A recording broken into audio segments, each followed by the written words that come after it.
All right, welcome everyone to week 6 of the Hidden Pearls podcast. This week, again, we are in the Bay, so very excited. We've got to spend some time with our favorite 49er, who we love doing these live with him. It's very fun. 49ers are playing the Rams at home. We are hosting, and we are talking to Solomon Thomas. So actually, the whole Thomas family is going to be on as we work with the American Foundation for Suicide Prevention. So very near and dear topic to our hearts. The Thomases are very, very close to us, and they're going to share their story. So we're very excited. One thing I do want to point out is our t-shirts. Okay, so we're going to do a little share on the t-shirts. So on the front, we have our Hidden Pearls podcast. So this is our logo. We have our number 85 on the sleeve, so Georgie's number. And then if he turns all the way around, Thunderbird Performance. So Thunderbird Performance is our LLC. It's our other business. But the thing that I love so much about these is this is my tattoo. So I actually have this tattooed on my back. I'll share a picture of that someday. But that's where our logo came from. That's kind of where our business name came from. So it is cool because that logo is literally right where my tattoo is. So I love it. It makes me smile every time. Okay, so with that, let's get right into our quote corner. Take it away, BK. All right. Hello, everybody. Welcome to the quote corner for week 6. So we've been kind of working through all these pieces. And so this week's quote is from a gentleman. We call him the Big Duke. He is an offensive line consultant. You can find him on Instagram. His name is Dwayne Manyweather. And so I don't really know him. I've kind of followed him just because of my background with offensive line and that kind of stuff. But he's a technician and trains people and that. So you can find him on Instagram, though, for sure. And honestly, I'm giving him credit for this because I was listening to a podcast with like 3 of these guys, and I heard it, and I think he's the one that said it. And then I've tweaked it a little bit. But I'm going to give somebody credit because I didn't come up with it. So anyway, here's the quote. Trust and confidence are built on deliberate and repeated action and thought over time. I'll say it again. Trust and confidence are built on deliberate and repeated action and thought over time. So here's the point of it. Each of you in your world want to have some trust in your abilities and your skill sets. You want to feel confident in whatever field of play that you're working in. But trust and confidence don't just come to us. They don't just fall out of the sky and you just have them. I mean, there's certainly some people with that. So the point about this thing is if you want to have trust in yourself and you want to have confidence in your abilities and whether it's a presentation or performing some kind of sport, it has to be earned. You earn it. You have to earn it. So that's what I want to say about that. So it's built on this foundation of deliberate. And so when you practice, you have to be deliberate about what you're trying to accomplish, have to have specific goals in mind for what you're going to get better at that day, and then you have to critique it and reflect it on what you did. And then it has to be repeated over and over and over and over and over. You got to challenge yourself. You got to do hard things, and we've talked about doing that. But when you do that and you put yourself in those situations, that's how you grow. And so if you want trust, if you want to have confidence in yourself, you have to earn it, and you do it through deliberate and repeated action. And I tossed in the thought, that was not part of the original quote, but your thoughts, you have to practice the correct thoughts, positive affirmations, visualizations, and all that kind of stuff, and then repeat it over and over again over time. So that's the quote corner for this week. Encouragement to you to build that trust and confidence, to know that you got to earn it and go do the work in order to get to where you want to be. Thank you. All right, let's get our 49ers. Solomon George coming up. All right, 3, 2, 1. Take 2. Action! Woo! Woo! Woo! All right, everybody. We are honored this week to have the Niner defensive tackle Solomon Thomas on with us today. Welcome and thank you for being here. Often referred to as Solly. He is one of our Niner defensive linemen. He was drafted by the Niners in the 3rd overall pick of the 2017 draft. That was a heated draft for all of us. So yeah, yes, 2017 draft class, baby. Yeah. He played college ball at Stanford, graduating with a degree in communications. Following his last season at Stanford, he was named first team All Pac-12, All American, and won the Pac-12's Morris Trophy, given each season to the Pac-12's best O-lineman and D-lineman. Solly is listed at 6'3", 280 pounds. Is that still true? How's your weight? Probably lost a little bit over surgery, but yeah, that's true. Big boy. And he is currently recovering after surgery following a knee injury versus the Jets in week 2 of the season. He will miss all of the 2020 season, and we are very sad about that. But thank you for being here. So let's talk surgery and recovery. Where are you? Who did it? How'd it go? And could you see Bosa from your room? Those are our questions. I wish.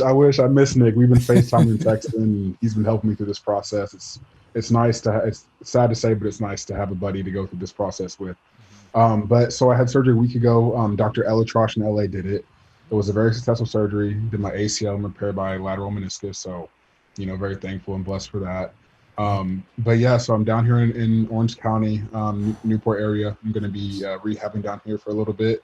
And just getting after attacking this rehab, attacking this training, just getting after it. Just want to get back with the guys. I miss them. I love them. It's hard being away from the team, but just part of the process I have to go through and part of my journey right now. So it's been good. I've had a lot of support and love, and I'm very, very thankful for that. That's awesome. Hey, Solly, when do you get to come back and hang out with us? So Doc wants me around for 4 weeks. So I think after October, I can start coming back to home games. Oh, I can't wait to see you, dog. No, I'm gonna hug y'all really hard. Gotta get through protocol, but then I'll give you a hug. You gotta get tested first. I gotta get tested first. I know. Oh wait, how's that gonna work? Because when I come back for a home game, I have to come back like early, right? You'll have to get the 3 days. Oh yeah, dude. The testing protocols have increased. We get tested all 7 days of the week now. And then like the clickers and the Connexon things that track who you're next to and stuff, like they're stricter with those things. The NFL actually checks the cameras in the building now. I read that Teamworks message. So it's like they check the weight room, the cafeteria, and like main walking areas and stuff like that. The NFL has access to all those cameras. So like if you're not wearing a mask, you can get fined at your facility, which is, wild, but I appreciate it. I appreciate it because the crazy thing is like the longer the football season gets, the more guys kind of get comfortable and they don't take it as seriously and stuff like that. So I think it's a good, especially like what happened with like 4 or 5 NFL teams that are dealing with it right now. They're trying to save everything. So I appreciate it, but it's crazy that they're going to be watching now. I know, it's crazy. Yeah, I saw that Teamworks message. Weird. Watching the weight room cameras. I was like, that's crazy. But like you said, like we want to have a season, we want to be able to play. So we appreciate it and we want to be safe. So it's a big deal. Yeah, I think the people that get in, just like if they come in occasionally, they actually have to show at the facility for the 2 days. They have to have 48 hours of clean test plus that morning. Yeah, so it's kind of really difficult. Really upped everything. Our massage therapists, they have to get tested 6 days a week now because they come in 2 days. So they get tested every day but game day. Yeah. Wow. So it's like Grace and all her team and like they have to drive down 6 days a week to our facilities from Oakland to get tested. Right. They just get tested and then they leave. They're not even coming in that day, but they got to get tested. I hope they're giving them some gas money or something. Dude, that's what I say. I hope they're getting gas money because that's wild. Yeah. That's a while and they're missing out on, work experience, work money themselves. So, well, we appreciate it because, shout out to all of them. Acupuncturists, soft tissue, chiropractors. Yeah, we love you guys. A lot. Makes a difference, right? Got to take care of the body. So, all right, enough of that soft tissue talk. Hey, so let's jump in. Stanford, you're a communications major. You're effective communicator, very articulate, bright guy, and all that stuff. Yeah, you and George are both communications major. It was either that or molecular science, but anyway. So the real thing is, in the same year that you were drafted by the Niners and John Lynch was the GM, you were classroom buddies in a class. And he cheat off of you? He recommended Did he cheat off of you? that you leave Stanford and enter the draft, recommending that, and coincidentally, then drafted you with the 3rd pick. So what's the story about that whole thing? What's the conspiracy behind all that? He was manipulating a young, innocent college guy. Is that right? What happened? Do you feel taken advantage of? This is true. So my first class at Stanford, I'm walking in, and in the first row, I see this kind of like older looking gentleman and with a strong jawline. Advanced, they call it. Notice the jawline. Advanced learner. That's what they call him at Stanford. Advanced learner. Yes. And I walk past the front row and I look, that's John Lynch. And I was like, what is he doing here? I was like, this is so cool. That's cool. And so like all the football players kind of like, we don't want to get too close to him, but we don't be too far from him. So we're kind of getting the second row, like kind of so directly behind him. Nice. Like after the class, like he comes up to us, like he talks to all of us because he obviously knows that we're football players. We're all in our sweats and everything, and just so that was super cool. But so that's how I got a relationship with John, and like through that class, and then so my he came and he spoke as a team captain to us before a game, and I reconnected with him then the next year. From the following year, I asked my buddy Christian McCaffrey for his contact because they're family friends. Just the Broncos and everything, and I called John before our bowl game against we played North Carolina, and no, not that one. Not that one. Before North Carolina. Rose Bowl. We'll come back to that later. Yeah, we got that in the Rose Bowl. Yeah. The dancing cows. I called him and I was like, "Hey, John, like I'm really kind of like in between right now. Like I don't know what to do because I love Stanford, I love the team, I love my guys, and I also want to develop to be the best player I can before I leave. But I also am seeing the upside, and I'm feeling the best I've ever felt in my career. Like I feel like no one can stop me. I feel like this is honestly like kind of like just easy work right now. So like I was talking to him about it, and he was just giving me advice. And at the end of the day, he said, Solomon, all you need to do is go have the best bowl game of your life, and then I will take care of your decision for you. So I went, and I had the best game of my career probably, and I decided to leave. And then a month later, he becomes the GM of the 49ers, and I didn't meet with him at all. I had no contact with John since that call, and then didn't have a meeting with the 49ers or anything, like at all. And then I get drafted by them, and it was like nothing. Yeah, nothing. They didn't have you in or anything. No, nothing. So nothing at the draft, no visit, and yeah, it was. So that kind of really came out of nowhere. Yeah, and because my agent was like, "Hey, they've taken 2 D linemen in the past draft. Like, it's a very rare shot." So we didn't, think it was going to happen. Well, there you go. There you go. Huh. That worked out. So that's kind of John and I's relationship, and it's not 2 Stanford guys. I love him and his family. They've been amazing to me. So it's been great. Yeah, well, that's good. Well, as long as we're on the draft, so take us through that a little bit. So getting drafted, 3rd pick. I mean, dreams come true. I mean, that's what everybody plays for. And you were there at the draft too, right? Yeah. I was. Yeah. Yeah. What's that like? You were in the green room. We have draft fashion pictures. I'll flash those up too. We have pictures of Solly in his suit. Yep. It was so cool. Like just getting there. The whole weekend, the energy was so high. Everyone was so happy. With family and close friends. Just walking down the red carpet with my mom and dad. Just getting to take pictures with them, doing interviews with them. It was such a cool time to go in the green room with my family at the table and just waiting to be called. Like seeing all these like NFL legends walk around, seeing all these just such cool people. So it was super fun, and getting my name called, like the 3rd pick was my heart started racing, and like having my mom and sister just kind of yank at my arms while I'm getting my call, and my dad just looking really proud. Like it was for sure like an amazing moment, and a moment I'll never forget. So it was super cool. Well, yeah, because your dad sent me a picture of you on there right after the pick, and those 2, they were right next to you, and they just beam, and your mom's just like radiant, kind of going, there's my boy, and all that stuff. So very cool experience. That's pretty cool. Okay. So let's see. Well, before we jump on, I don't know, do we have to talk about Iowa Rose Bowl? And that was the 2016 Rose Bowl fall in the 2015 season. We're kind of okay because George cut out most of everything I was going to bring up. So I can't bring up any of those things. No. That's all right. Wait, can we tell the backpack story? Because I think this is hilarious. Oh, so George is so mad at me for wearing my Rose Bowl backpack. He wears it everywhere. I was just like, dude, so graduate college. For people who don't know, though, let's get a little backstory. Yeah, George, do you want to do the backstory, or Solomon, you want to do it? No, it's all right. So every bowl game, the guys usually get backpacks, stuff embroidered with the bowl that you go to. And so we all get Rose Bowl backpacks. Solly gets one for Stanford. Iowa gets one. And I always wear I just wear different backpacks. I don't wear my college one anymore. But it was like, I think this was last year. He was like, I saw it his rookie year. I gave him shit for it. Like, dude, come on, graduate, man. Okay, but also the Rose Bowl, Iowa played Stanford. Oh yeah. I hope everyone knows that. No, I don't remember that game at all. Nothing happened. They canceled the game. No. They gave the trophy to McCaffrey, and it was more of a participation trophy. That was it. Yeah, no, we weren't there that day. No, this is here. Wait, let me tell. This is a football story from that. I'm sitting in whichever end zone, and Iowa kicks off. Stanford comes out with the ball. And so I'm watching their 20-yard line. I'm like right at that end zone, right behind it, about 15 rows up, got perfect view.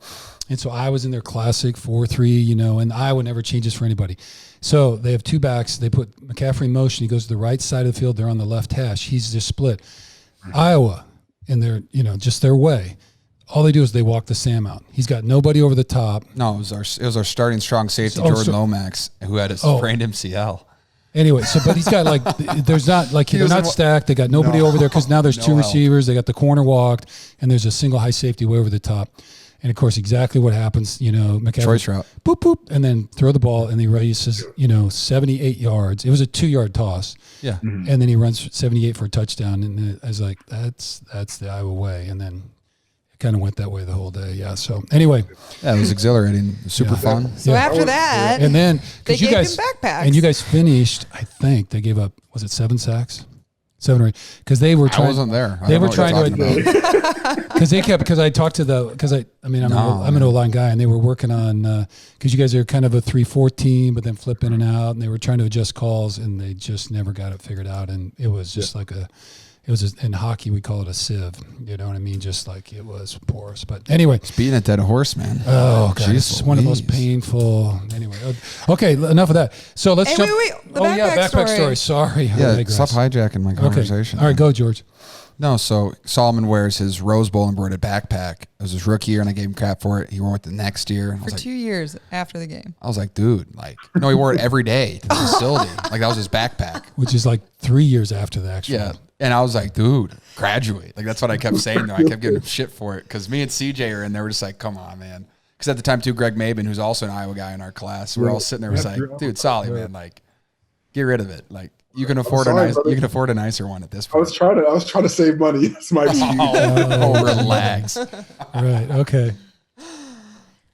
So you stopped wearing the backpack. It was a big backpack. I could fit a lot in it. They're nice backpacks. It was very comfy. It was an Oakley backpack, super nice. See, dude, we didn't even get an Oakley backpack. We got some off-brand backpack. Right. It's crazy. See, that's we never get the nice get the really good stuff. Yeah, as they do. Okay, just a little bit of let's talk. We were wondering though, because we got you. You've had some. We wanted to ask you about. So D-line coach is currently Chris, and how do I say it? Kosurik. Chris Kosurik. Yes, yeah. Okay. And then before, did you have Coach Kiffin? Yeah, he was an assistant. So I coached Chris Kiffin, and then we also had Coach Jess Canina. All right. So I just want how's that different? Is there a lot? And I don't want to put you too much on the spot because I know you don't want to hurt anybody's feelings and all that kind of thing. I'm sure they're all really good, high quality coaches. That's the nature of the NFL. People kind of move and people get replaced and all that kind of stuff. So, but how is it with current coach and all that kind of stuff? And how was it different? No, yeah. Coach Chris came in last year, and he totally changed the tempo of our defense.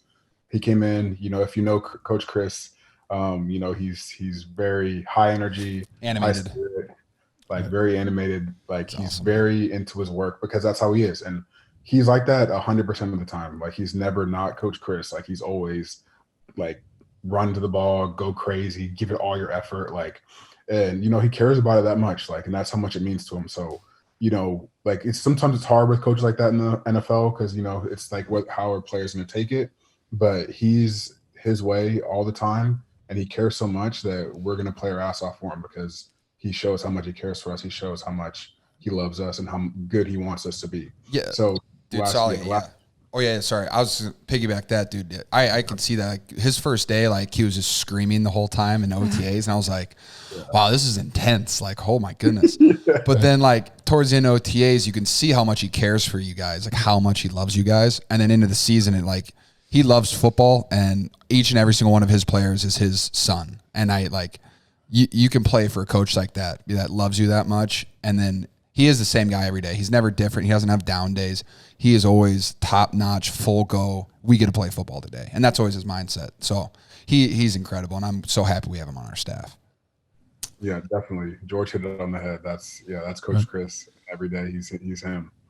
Yeah, because I was crazy meetings are just as intense as dude, I can't understand. I don't know. I want to sit in on one. I don't think they shouldn't have any meeting room close to ours because of how loud he is and how much he yells. But like he's just like on top of every detail. Like he'll repeat the play to us like 20 times just so we ingrain it in our head. He'll like spend time to come up with like, you know, an analogy or like just word association just so we remember things easier and so everything just works better.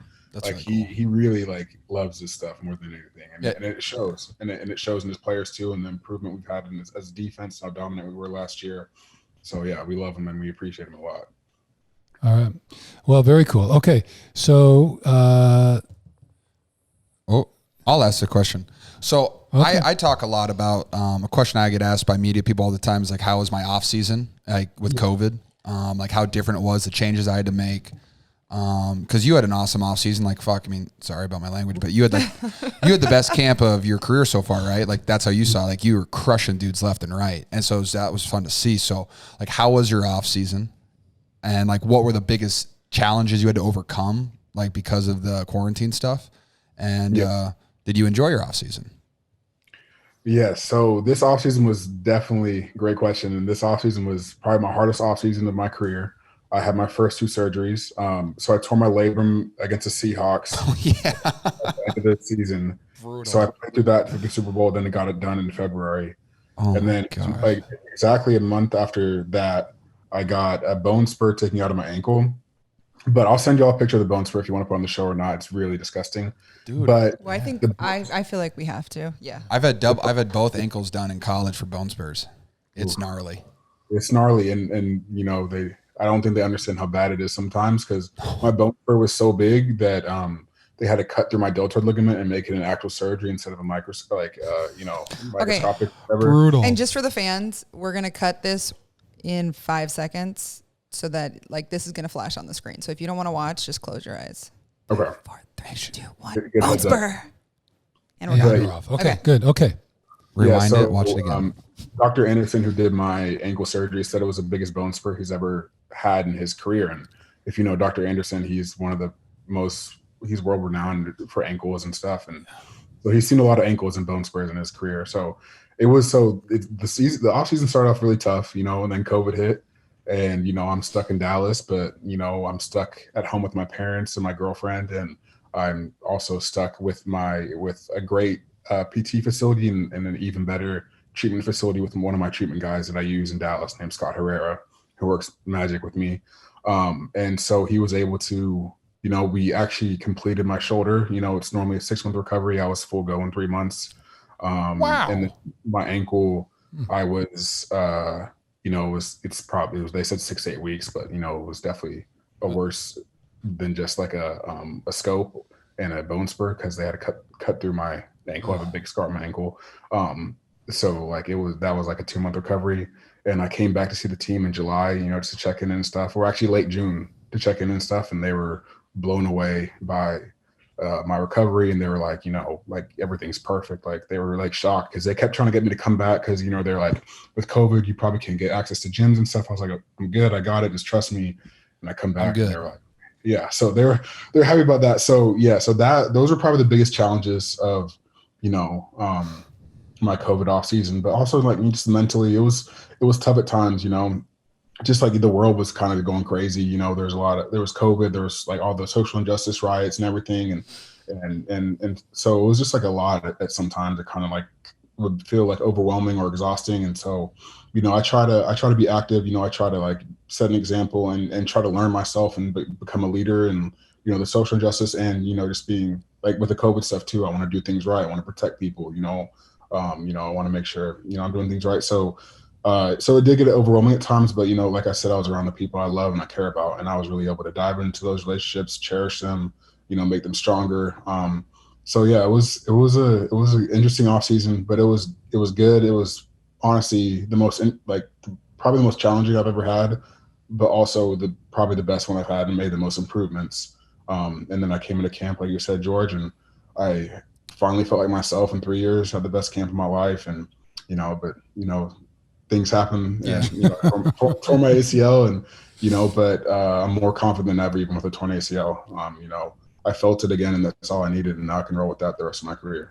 Yeah, I mean, you definitely, like, once you feel like you got that routine down, you're like, I know it makes my body feel like I'm good to go, and you hit that, now you have the process down, and you're rehabbing an ACL, but like the rest of your body, your upper body you could start just smoking it, and you're gonna be massive. Jeez, stay on the inside. And so you were staying in. They pretty well playing you inside, right?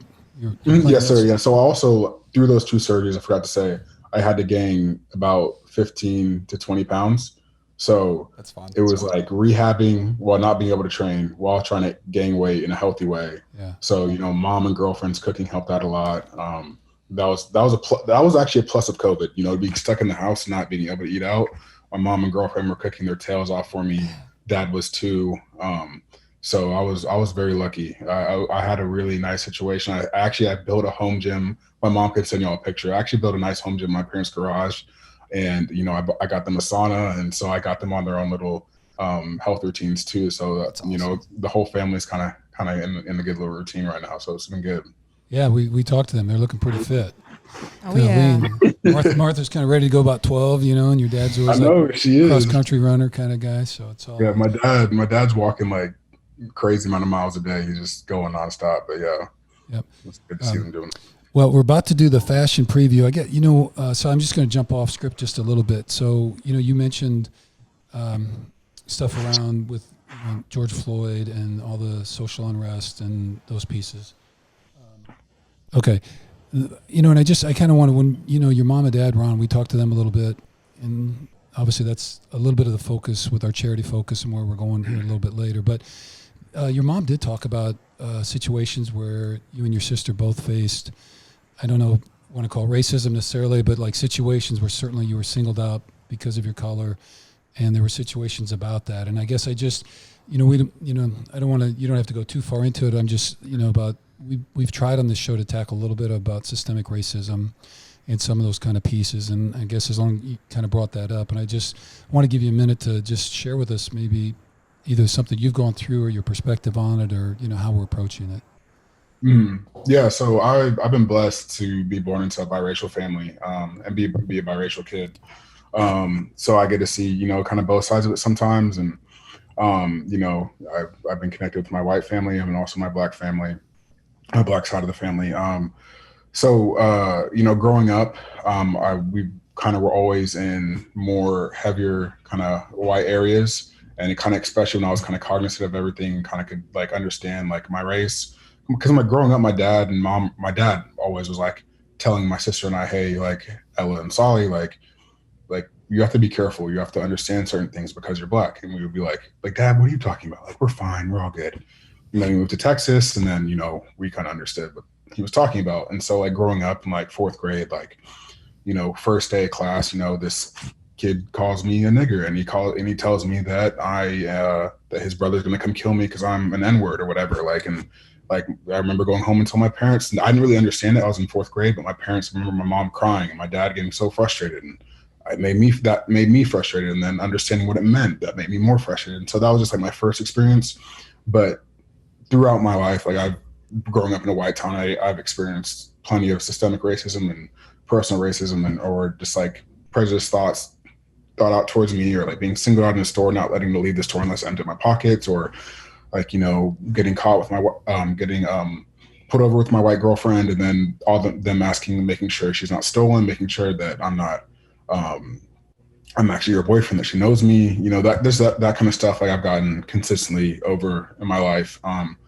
But so when all these like kind of riots and kind of people kind of waking up this year after George Floyd happened, I thought it was like, I want to be really positive about it, because I was like, this is great. People are starting to take action. People are starting to educate themselves and do things. But it also made me really sad. I was like, this has been happening like since I can remember. Like, this has never stopped since Emmett Till. Like, this is like innocent black men have continued to be killed and murdered over and over again. And so I'm just like, why is it now that we're finally seeing this? Like, what is changing? So that was kind of like my initial process. And, like, I'm still educating myself. There's a lot I'm learning. Like, Black history is not something that is just straight out taught in our schools or our education system. So, I'm learning a lot myself and trying to, just be more vocal and share my experience and try to educate people on history of what actually happened or what they're missing out that they didn't learn about from the Black history side that, is why this is the way it is. So, there's just a lot of changes to be made. I think people need to put them on themselves to, educate themselves. People need to put it on themselves to teach others and educate others if they are not educated, and just to not condone it. If you hear it, see it, or say it, you got to make sure that to tell someone that is wrong. You can't say that. So I'm just I'm continuing to kind of manifest. I know where I am in this, in all this, but as a leader, I'm trying to figure out how to take that next step to be more vocal and to, because growing up in a white town, I could never speak about it. It was just I would go to my Black friends and we would talk about it, and we would vent about it and talk about it with my mom and dad. If it was taken to the school, they wouldn't do anything. So finally, when I went to Stanford, I was able to speak about it. And now I'm in a platform and I'm able to speak about it and people listen. So I'm continuing to try to do that, I'm trying to learn about the systemic problems, within the government and, within the communities. There's stuff that's still happening from the 1960s that hasn't changed in our government. People don't realize that. And so there's just a lot going on. It's going to be overwhelming. I'm talking out of a fire hose right now. It's okay. So there's a lot that's important. So yeah, I'm trying to become a leader in it and take steps and educate myself and help others. Okay. Well, a whole bunch there, and it probably deserves a whole nother kind of podcast. So I would just say this, because you talked about not being taught. So I did about 3 weeks ago a 2-day CLE focusing on the history of slavery in the United States. And then the tie-in was kind of the legal system and how it condoned it and supported it and all that kind of stuff. And I got to just say, there were components of it from the Constitution side and the civil rights stuff in the 60s and all that, but the early, cross-Atlantic stuff with the African nations and that, and the whole piece it was a lot of it. I'd heard bits and pieces, but to hear it kind of in a consistent piece really did kind of blow me away, just the pieces of it, and particularly the history in the United States from slavery into the Jim Crow. And then even that, it just is a brutal history. So, and I guess the only other thing, I think the first time it opened for me was I was with a family that we knew, and we were living in Madison, Wisconsin, actually, and they were having this whole streak of driving while black, just constant. It was just a huge thing. And there was a family that we knew in our neighborhood, and we were chatting, and the dad and I were outside, and he kind of just said something. He says, I know, your heart's in the right place. He said, but you've never had to sit down with your 2 kids and coach them on what to do if they're stopped by law enforcement. Mm-hmm. And you've never had to have them drive across town at 10 o'clock at night and worry that they're not going to make it home. And so when they kind of really explain the whole thing, and you read about it and you do all that, but, I never had to say any of that to Emma and George growing up. I didn't really worry about it or think about it. I guess I heard about it. But when, you hear that and how powerful it is for people, and these are he's an engineer, wife's a teacher at the university, it's it really does kind of rock you that way. So there's just so much to it. So anyway, I appreciate you sharing that with us. And maybe we can collaborate down the road a little bit more on kind of some more outreach on those pieces. Definitely. So, thank you. Okay. No, I would love to. Could you send me the link to that place that the wherever you got to do the course? I would love to. Yeah, it was. I will do that. So when we get done, I'll send you a list of the course I took. And the guy, he was out of Minneapolis, so he did it. So it was coincidentally, but he was out of Minneapolis. But I will do that. So, okay. So this feels like a light and fluffy flip over to the fashion preview. I feel like it's a little out of cue, but okay. Let's do fashion. I have to find shoes. I know. I didn't think you had shoes. I didn't. But give me 1 sec. All right. George has to go get a shoe. All right. Well, so I can open though, because we've got some great shots of you. You're kind of a suit guy. Mm-hmm. So do you want to kind of explain your kind of swag, game day swag, and how you decide and all that kind of stuff? Yeah, I've always so when I started off, I didn't really leaving college. I wasn't too into fashion. I didn't really have my own fashion style yet. I was still learning. I was just dipping into it, and I was kind of finding what I liked in my ways and what I'm kind of used to. And so when I first got drafted, I was like, dang, we have to dress up once a week, huh? So, I went to being drafted. I got a few free suits, which was very nice, but also I bought some suits from this guy in Dallas, and I was just mixing and matching them my rookie year and just going, just like kind of just playing around and having fun. I was more kind of like, I like blue, so I got a lot of blue colored suits and just Your favorite, that's his favorite color. So, I'm all over the blue, man. That's Yeah, my mom likes me in the blue, so I always like wearing blue. She said I look good in it, so I trust her. And I feel good in it. So like I just like kind of mix and match, and then second year kind of switched it up a little bit and did some suits, some not suits, and last year I was back to more suits, more formal. Last year was a lot of the damn turtleneck. That's what I was gonna say. Oh yeah, that's right. Not many people can pull that off. That is a vibe. Yep. Yeah, it's a good look. We did the turtleneck with the suit last year. It's very cool. So I love that look. So I did that a bunch, and my girlfriend and my mom helped me a lot out with my fashion. I'm still learning, but I'm getting better at it. I feel like you go with a lot of like the emerald tones too. Like your mom sent us a couple photos. I think I have like a red and a green, like an emeraldy green color. I'll flash it up, but very cool. Very good colors. I love that. Suits are so cool. He's almost a hidden pearl, but oh my goodness! Yeah, like a gem. Wow. That's cool. All right. Well, anyway, you look great all the time, so it's really you cool. always like to dress up though. Like I don't think I've ever seen you at a game. Kind of like George is. I wear t-shirts and jeans. I feel like George is like the punk rock of football fashion. Stuck in the '90s grunge. He is. He's a little '90s grungy. Where you like to go a little dressier. Well, a lot dressier. Yeah, I'm a little more formal. My dad was really formal growing up. Always saw him in a suit and tie and like just working. So like I wanted to do that, and so I just I like the suit. I thought it was clean. I thought it looked good. I think it makes you look sharp. So you look very. Does your dad wear the turtleneck underneath the suit too? I've never seen him in that, but come on, Chris. Come on. Yeah, baby. Oh, that's pretty funny. So, okay, right. George, what do you got for us? Oh, these are the shoes I'm wearing this week. We just laced them. Hold on for that one. Hold this one. Where'd you get those? It's a free plug for StockX. Sorry about that. Ooh. But these are Jordan 3s, retros. Dang. They're actually the Jokers, purple, neon green. I'm excited about these. They came with gray laces, which purple I thought looked cool too. They were purple laces. Kind of a dark. I thought they were gray. It was this purple right here. That's purple? Well, they think it's purple and green. But yeah, just got these in. With it? I got a custom Nike shirt that's being revealed on Sunday night. Have you seen that yet, Solid? No, I got it. They gave me enough to give to like some of the players, but I'll get one for you. We have one in Nashville. I'll send you one. It's not even getting released officially until Saturday or Sunday. Saturday or Sunday. What size are you? Medium? Medium or what? I actually think you would rip through. He likes them tight though. You got to show them. 2XL. All right, I'll say I got an extra double XL in Nashville. We'll send it your way. I got to get you and Bosa on the train. Yeah. Thank you, brother. Yeah, no. What's Armstead? A quad? He's got to be like four. He's huge. That's human. Honestly, Javon is just. I don't have a shirt big enough for him, dude. He's a big dude. He's got to be a 4X. How does he buy pants? Every the body is just so like massive. I'm like, what? He's like in college when I first came to college, he was like Andrews Pete. He's a guard for the Saints now. He was the first round pick, but he was just a massive human being, just like this. Like they're the only two humans I've seen like that. Dude, his calf is the size of my quad. Legit this big. Like I'm like that's what I'm so happy that I don't have to hit those people and they usually don't tackle me. Man. It's so awesome.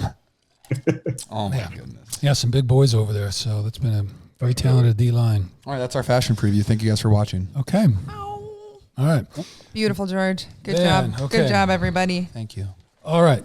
Well, Solly, then, so as you know, our focus this week is on mental health and suicide prevention. Our charity focus is the American Foundation for Suicide Prevention. So we've already talked to Andy on the show. So he was the... he's going to be coming up after for this segment, though. Yeah, I'm sorry. Yeah, he'll come up after so people get a chance. So he's kind of go over, talked a lot about that. And so we're having you on the show because we know this is such an important issue for you. So just going back, you've got a personal experience with this. Your sister, Ella, back in January of 2018 was lost to suicide. And I know that took you and your family on quite a journey. And so I guess I just want to invite you. And Martha and Chris are coming up on the show a little bit later. And so we've had that interview with them and they were really powerful and just great. And so anyway, we just wanted to include you in that whole piece. So I guess if you want to share, and you can go anywhere you want, just kind of your personal journey through that piece. And then you and I talked before this, that it took you on your own kind of, battleground or struggle with mental health issues as well. So if you just, want to talk a little bit about that, whatever you're comfortable would be great. Yeah. Thank you. I really appreciate y'all including me in it. I always love shedding light on my sister and just lifting her up.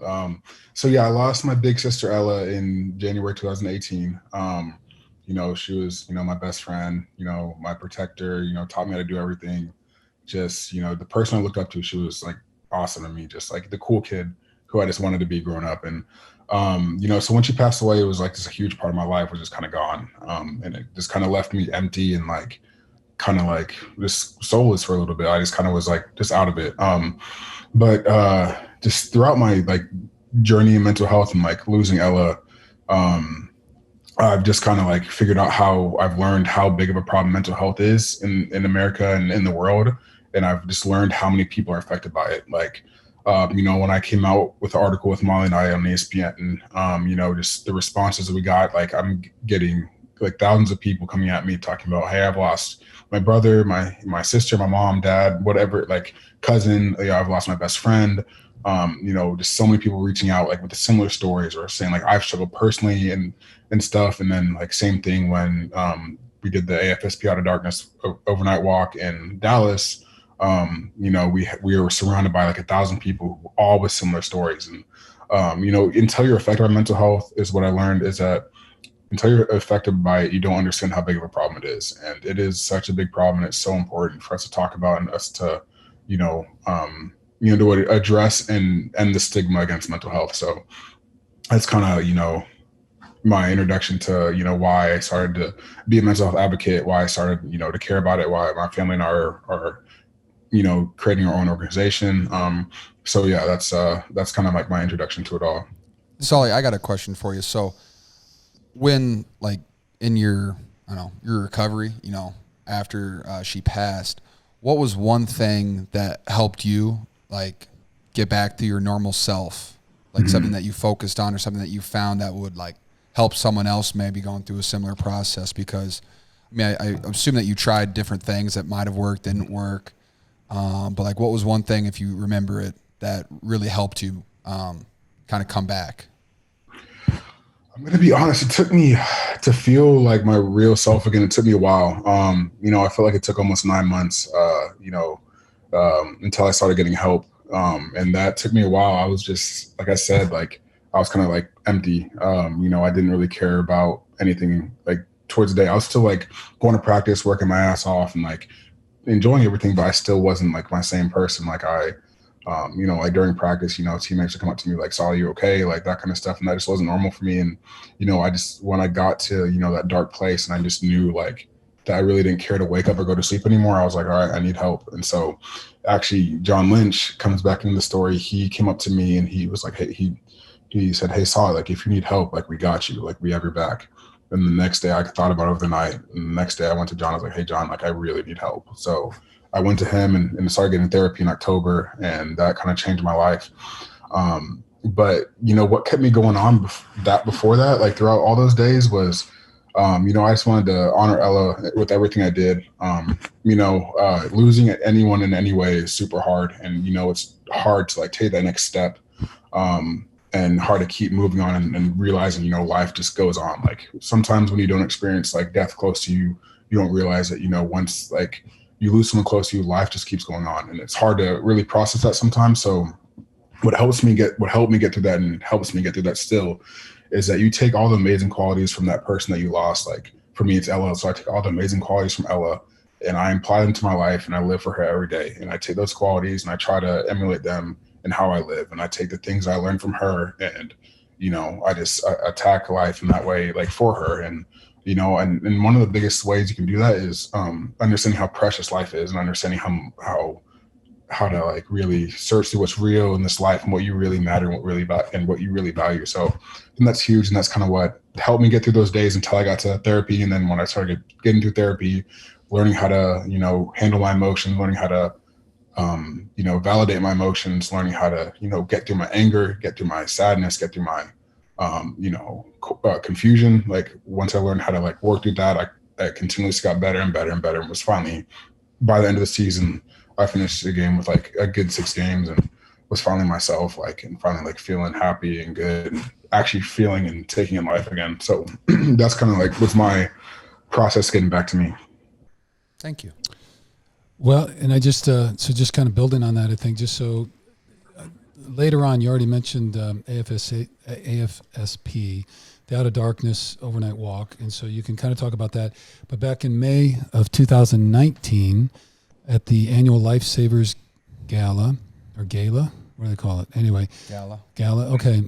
You received the Survivors of Loss Award, given to those who have shared their stories in an effort to help others, further prevention initiatives, and create change. And your family, your mom and dad and yourself, and then you presented there. And I just took a little note out of this, and maybe, I don't know if you have to say too much about it, but it was really struck to me. So your quote was, "To be strong means to be vulnerable, willing to be uncomfortable, grow in the hardest times of your life, and be confident in your emotions." And then as part of the story, they kind of described it this way: Thomas wasn't set on rediscovering his old self as much as discovering the new Solomon Thomas. What he found was someone who wanted to take unspeakable tragedy and make it comfortably speakable. Make it comfortable to speakable, I think is the quote. Anyway, so you could talk about it. And I just wanted to tie that in, when we talked to your dad, Chris, one of the terms that he talked about all the time was tragedy to purpose. And just talking with your dad now, he kind of left corporate America and he's really serving as a consultant now with suicide prevention and mental health organizations, because he said he just got to a point where he had to realign and put his time into things that he felt like really mattered. So, and I think you kind of mentioned this, but the vulnerability piece, because one of the things when we talked about Andrew and other folks is being willing to ask for help, and then also for other folks to recognize, and just like John did, to come over and say, "Hey, do you need some help? We got your back." And for other people to be able to reach out. So in that journey and all that, so if you want to tell us any more about the foundation for suicide prevention, that'd be great. And then, or any recommendations for people out there as far as dealing with or responding or preventing suicide. Definitely, yeah. So the gala was, like you mentioned, was just a super, super cool event, and being able to talk in front of like some really, amazing people and getting to share my family and I's story. But yeah, that quote kind of resonates with me, and it's kind of like been my message to people. Like when everyone asks, like, "What's your message for mental health?" And I go from like, okay, we've been stuck in this toxic masculinity, like old school way of mental health, where we tell everyone, just, hey, tough it up, get through it, be strong, like be tough, like. And I take that as like, okay, we have the wrong definition of strong and tough, like. So it really is easy just to be like, hey, like, I'm okay. Hey, I'm good. Oh no, don't worry about it. I'll be fine. Like, but to dive into your emotions and be vulnerable and tell someone how you're really feeling, how you might be feeling awkward, how you might be feeling mad, angry, confused, whatever it is, like to be able to tell someone those true emotions, I really believe that takes more strength than anything. That's so hard. We're taught in this day to not like mess up someone's happiness or not mess up someone's vibe, like, or like to not be a burden to someone, but you're not being a burden. Like the times that I've been vulnerable in my life, or I've had someone be vulnerable to me, there's always been a connection. Like there's never been a mishap there. It's always been like they have that common feeling, or they had that common feeling, or vice versa when someone's talking to me, and like it makes us both stronger. And I feel like those are the conversations that save lives. And I really believe that is what strength is. And I was able, I stole this from Obama, but I went to one of his like foundation conferences, and he was talking about, same thing, like kind of mental health and toxic masculinity. He was like, to be a man is to not be tough. To be a man is to be a good human being. And, I took that and I rode with it because I loved that. Because I was like, that's what we need to redefine to be a man is. And we need to redefine being strong is as, to be vulnerable. And, in those times you have to be uncomfortable with someone, like that is the most important and precious time, because that can really change someone's life and really affect someone. But so that's like one of my main messages when I'm talking to people about mental health. And also the second part of my message I always tell people is that it's okay to not be okay. Like, we're not like put on this earth to be perfect and feel perfect all the time. That's not life. We all know that's not life. So it's okay to not be okay. It's okay to feel weird, awkward, angry, happy, sad. Like it's okay. Like you're perfect the way you are. Like the way you're feeling emotions, the way your emotions will make you act or feel, you're still perfect. Like there's nothing wrong with you. you have to validate your feelings. You have to be confident in your feelings and your emotions, and talk about them and make them feel real because you're feeling them for a reason. So that's always like kind of been my message through it all, and what I tell people, and what's kind of helped me and helped me get through my struggle in my life. So that's been my message. But so like that's just getting through everything. My family and I, 2 years after the fact, we're finally starting to make our own foundation, and we're super excited about it, and we put a lot of work into it. We've had a lot of family members help, and a lot of loved ones, just a lot of amazing people help us out, and we're so thankful for everything. But we want to change the world with mental health. Like we've been affected by it, and it took the most amazing person in our eyes away from us, and like it's done that to so many people, and we understand how big of a problem it is, and we want to help anyone who's going through this, who may have to go through this, or who's going through it personally themselves. So we want to make the world like a better place in the mental health way, and in a way for everything as well. So. All right. Well, thank you for that. And because your dad and I talked about this on the show with him, is that I grew up with the John Wayne masculinity model. You never talk about your problems. You swing first, and you never share anything with anybody. You know what I mean? And so it makes a great movie for a cowboy, but it's not a very good way to live your life. And so I appreciate comments about the healthy masculinity and being vulnerable enough to kind of share that. And I guess I'll just close with this, as far as when we met with Andy, he had the Hope background, which is AFSP, and they had the Hope t-shirt on, and we told these stories.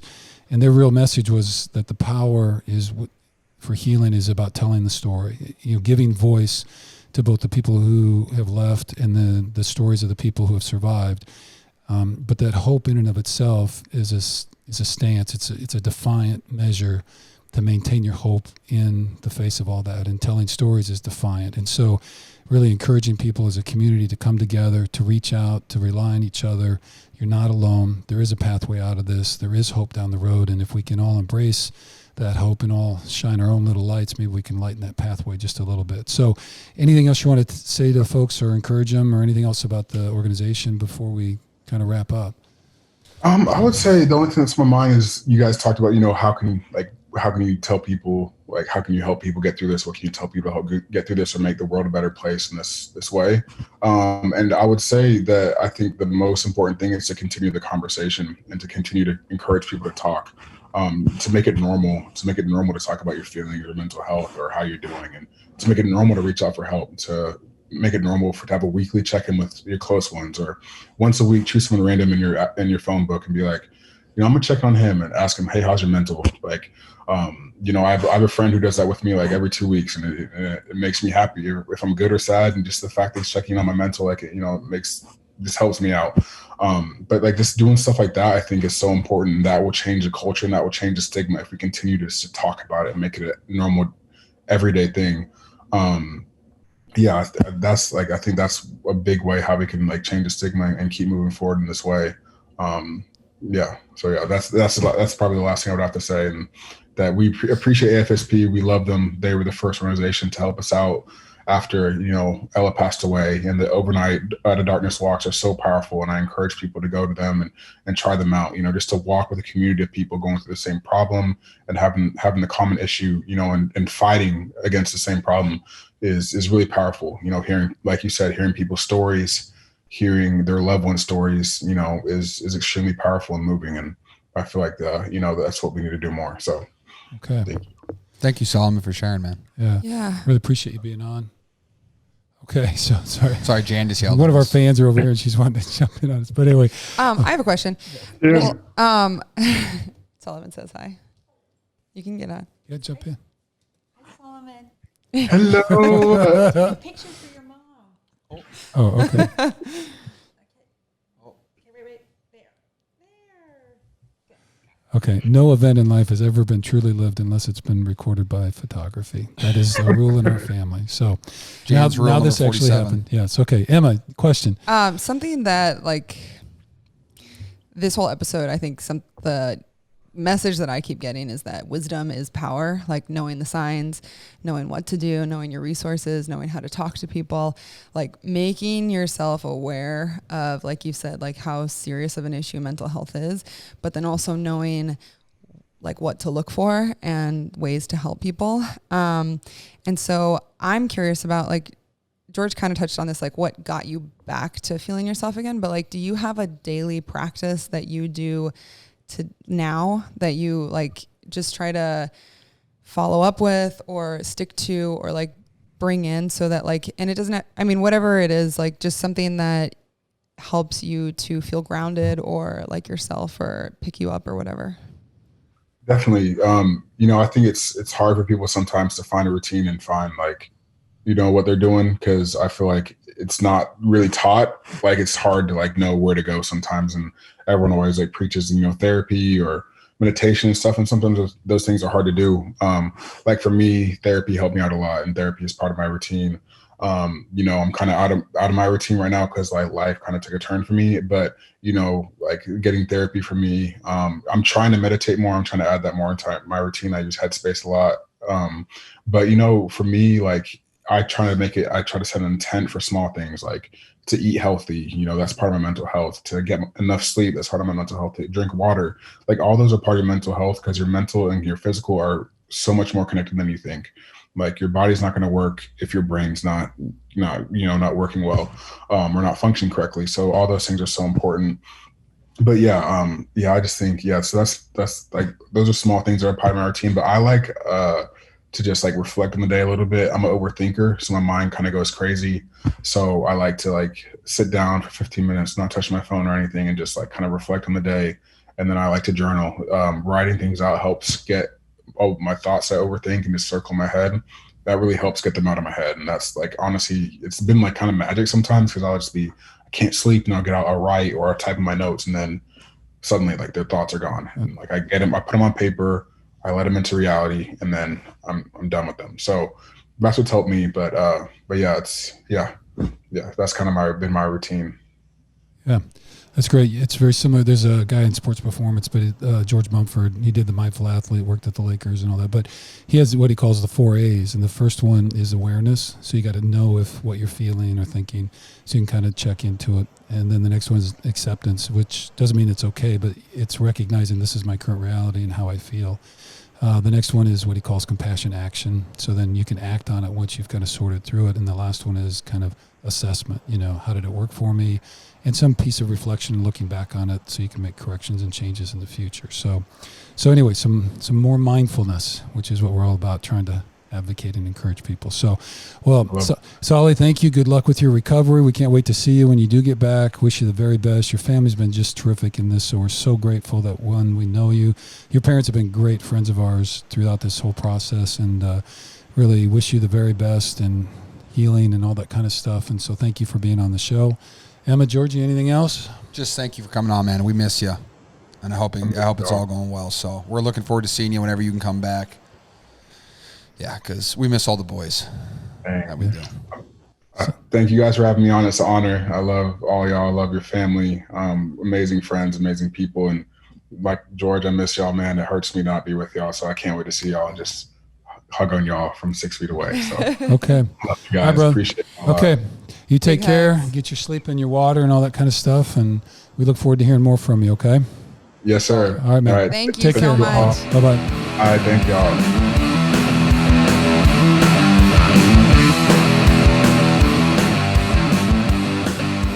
Okay, everybody. So we are excited to introduce Andrew Bruning, Area Director for the Greater Bay Area with the American Foundation for Suicide Prevention, who is this week's charity focus. Welcome, Andrew. So thank you so much for being here. So Andrew is a suicide prevention advocate who has worked with AFSP since January of 2020. Andrew has an undergraduate degree in history from Portland State University, a master's in nonprofit administration from the University of San Francisco, and is currently completing a certificate in nonprofit management from San Francisco State University. Andrew and AFSP believe that it will take all of us working together to stop suicide prevention. So, Pops, why don't you read the mission for us? I'll do a little bit on AFSP. Hey, what's the mascot for Portland State? Portland State is the Vikings. Like it. University of San Francisco is the Fighting Dons. And just one note, I had actually missed this earlier. I have completed that certificate. Oh, okay. I am not in school at all anymore. Congratulations, Ed. So apologies for missing that earlier. That's okay. Congratulations. Okay. Well, very good. You look very still paying for it. You look very certified, so that's excellent. Okay. So the American Foundation for Suicide Prevention. So established in 1987, AFSP is a voluntary health organization that gives those affected by suicide a nationwide community empowered by research, education, and advocacy to take action against this leading cause of death. All right. Then AFSP is dedicated to saving lives and bringing hope to those affected by suicide. They create a culture that's smart about mental health by engaging in the following core strategies. First is funding scientific research. The second, educating the public about mental health and suicide prevention. Third, advocating for public policies in mental health and suicide prevention. And four, supporting survivors of suicide loss and those affected by suicide in their mission. So that's a little bit about AFS. The F and the S is kind of getting to me there. I don't know. AFSP. I know I have trouble articulating. So anyway, Andrew, thank you so much for being here. We're really excited to have you as part of the show with the focus this week on mental health and suicide prevention. Honestly, a very serious topic. And so we are very grateful for you to be here and share with us a little bit more about the work you do and the mission. So with that, why don't you tell us a little bit about how you got where you are and what you do? Yeah. Thank you both for the thorough introduction. It's a pleasure to be joining you and talking about suicide prevention and what we can all do to be advocates and allies. And I think that speaks to the story of how I came to suicide prevention with the American Foundation for Suicide Prevention. Is, I have people in my life who are not with us anymore. They did not see a path forward. They didn't see an option and took their own lives. I have in my life today a very close friend who is struggling with suicidal ideation.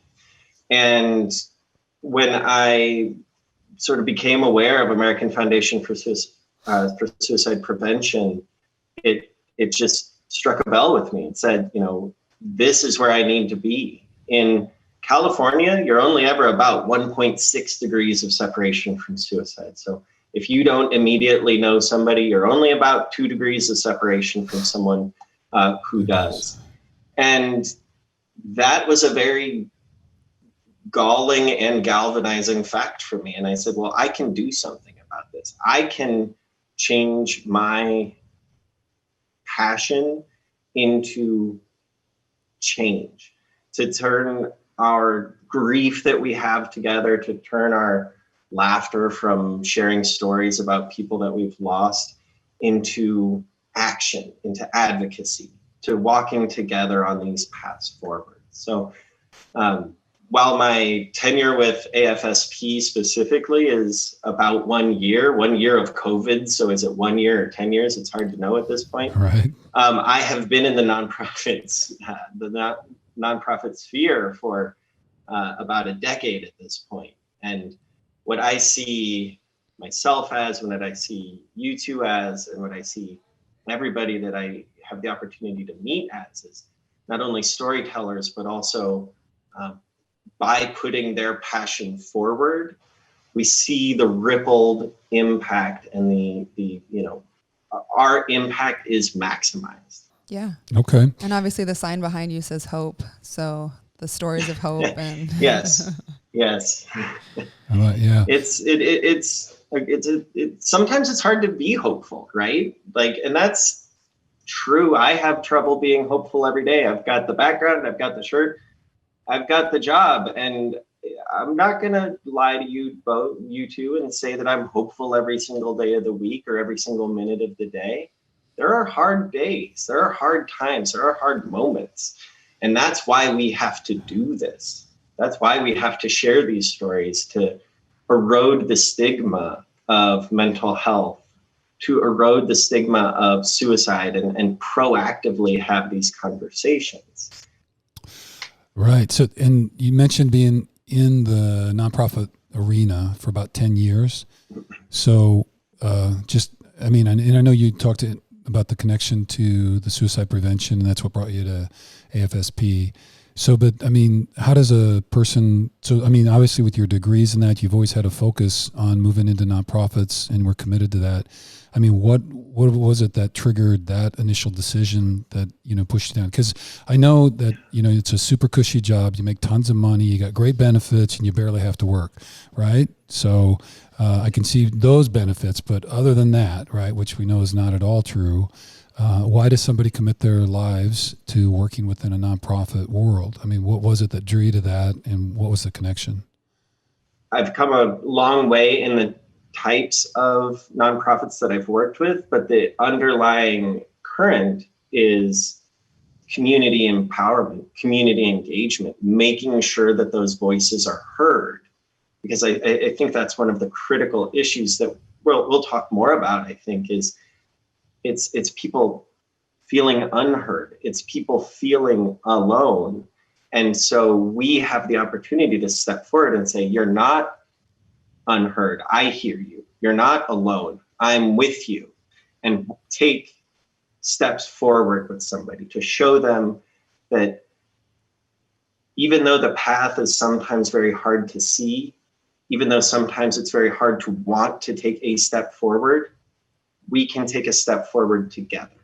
Reading your bio, I love that it says empowering, and every single line, well, it's empowering or advocating. And it's great because what you're saying is like you have to put words to it, and you have to empower people to know what to say and to how to have these conversations and to build community.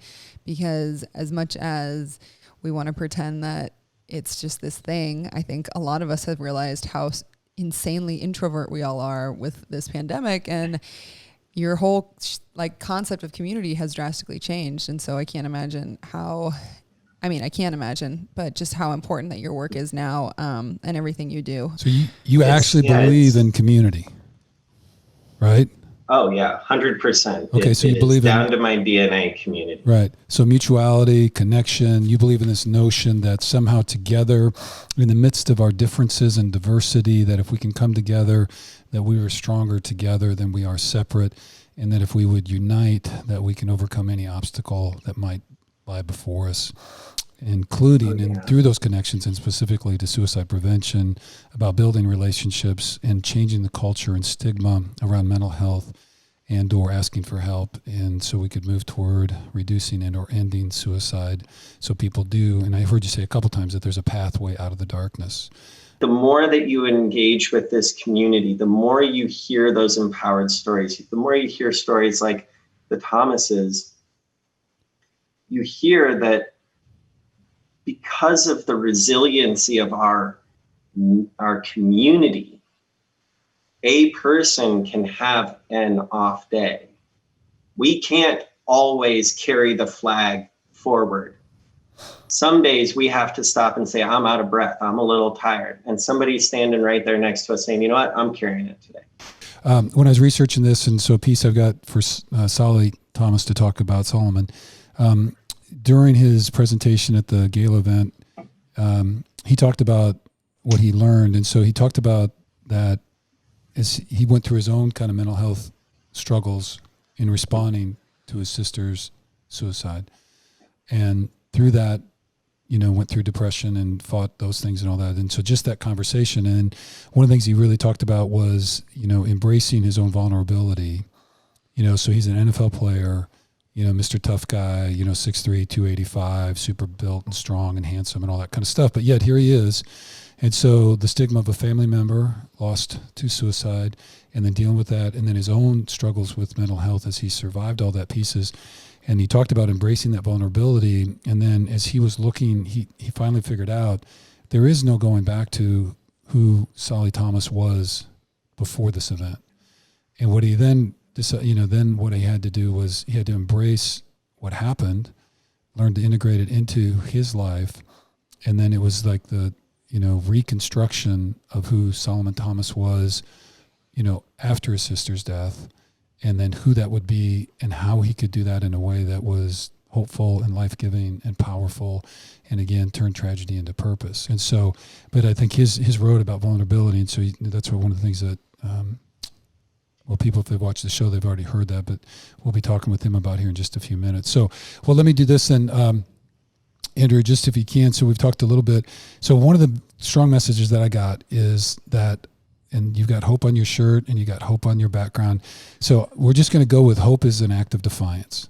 Consistent hope, where we are willing to stand up, even in the darkness, even when you feel alone. And if you can find that sense of hope, that is an act of defiance. And storytelling in and of itself is an act of defiance. Listening to and then telling and sharing those kind of stories so that we can reach out, build connections, and have this sense of commonality that, and this is one of the things about breaking down the wall of isolation, it feels like, is that we feel like our life is so unique and so different, but in reality, so many people feel and share this exact same pain. And they're unique to you, but yet the pain is there, the sense of aloneness, those kind of things. And so if we can share those stories and just reach out and connect, so much, if I just know that you're sharing the same stuff and we can walk this together, we don't have to be perfect. I can have my bad days. I can have my off days. I can trip and fall, but there's going to be somebody there to help me and I can get back up. And one of the taglines on our sports stuff, right? So I do mental prep work and Emma does mobility, is that small steps all taken in the same direction over time can lead to amazing results. No matter how small the steps are, as long as you keep walking it together and keep taking those steps. So if we could, let's move to kind of the action piece. Is there anything you would want to tell people about how can they either help in the world of, responding to suicide, preventing suicide, and or how could they support the organization? So just some action things that people can do if they want to, donate money and all that kind of stuff. Yeah, I would encourage people. So one, I love that this idea, small steps taken in turn allow us to move forward. The way that you approach that is incredible. If folks would like to learn more about the American Foundation for Suicide Prevention's programs and especially local programs, I would encourage them to look up www.afsp, like American Foundation for Suicide Prevention, .org. It will pull you up with one of your local chapters. So if you're in the Greater Bay Area repping the Niners with me, you'll get to chat with me. I have an incredible network of colleagues across the continental U.S. and Alaska and Hawaii. If wherever you are, start there, and that will help you connect, whether you are looking to get connected to an out of the darkness walk or out of the darkness experience. If you're looking to get connected with the overnight, if you are a survivor of suicide loss, there are resources available to you. Start there. If you have the capacity and the interest in donating, there will be resources there that are available to you as well. It is a number of resources are available at afsp.org. Don't worry about your qualifications. Sign up for the training and learn more. And then, because you never know, because you might learn how to identify something, or you might see somebody or have a conversation with somebody and go, maybe they need a cup of coffee and a chat. So, there's just those little identifiers, was Martha's big stressing point was warning signs, how to see things a little bit more. Just if you just know, it changes your perception and you might see things that you otherwise might go right over. And so that was one of her big things, is this, like, don't be afraid to reach out. And if you're in pain, don't be afraid to ask for help. So all the stuff that you're going to give us, we will have on the show notes. And so we'll have links for donations and for more resources and for trainings and all that kind of stuff. We will add all those kind of pieces. So any closing pieces, Andrew, that you want to, if we haven't talked about, or any last pieces of hope? Because you have been you're building hope. I feel like the new foundation's going up. We're taking the bricks, and instead of a wall, we're building a foundation. And we're building a new society. Okay, so we're going to stand on that foundation. Okay, so anything else? Any final words or something that we didn't cover that you for sure want people to know about? Final words would be, I'm proud to be standing on this foundation with you two. I am proud to be standing on that foundation with every single person who is concerned for themselves, for someone else. And again, ask the question, be the person that knows the warning signs. Look up afsp.org. As they noted, information will be available. We are all the champions. We are all the advocates, and we are all already the allies. By coming together, we simply become stronger in that. In our togetherness, we are stronger. So I am so deeply appreciative of you two taking time out of your day to chat with me and share that hope and share that excitement and build this new foundation together. All right. Well, we thank you very, very much, and we believe in community, and that it's kind of up to us. We're the ones that got to make the difference and the change. So thank you very much for being with us. Anything else? No, thank you so much for everything that you do and for being such an ally for the Thomases, because they're very special in our lives, and we know that this organization has been very helpful to them. Thank you both for helping share these stories and share this knowledge. It's an honor and a pleasure to be a part of the Hidden Pearls podcast. There you go. And you're one of our pearls, man. So thanks. All right. You take care. We'll see you later. Thank you.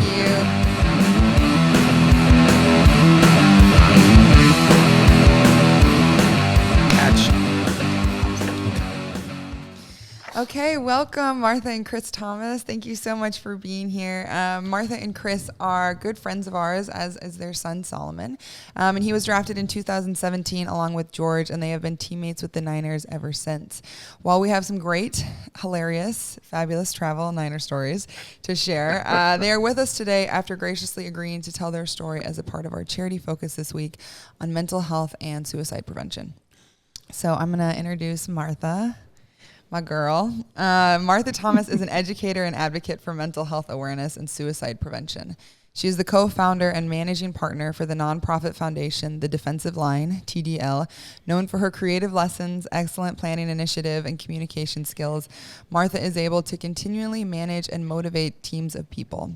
She has earned recognition and numerous awards, including Teacher of the Year and AFSP Survivors Award.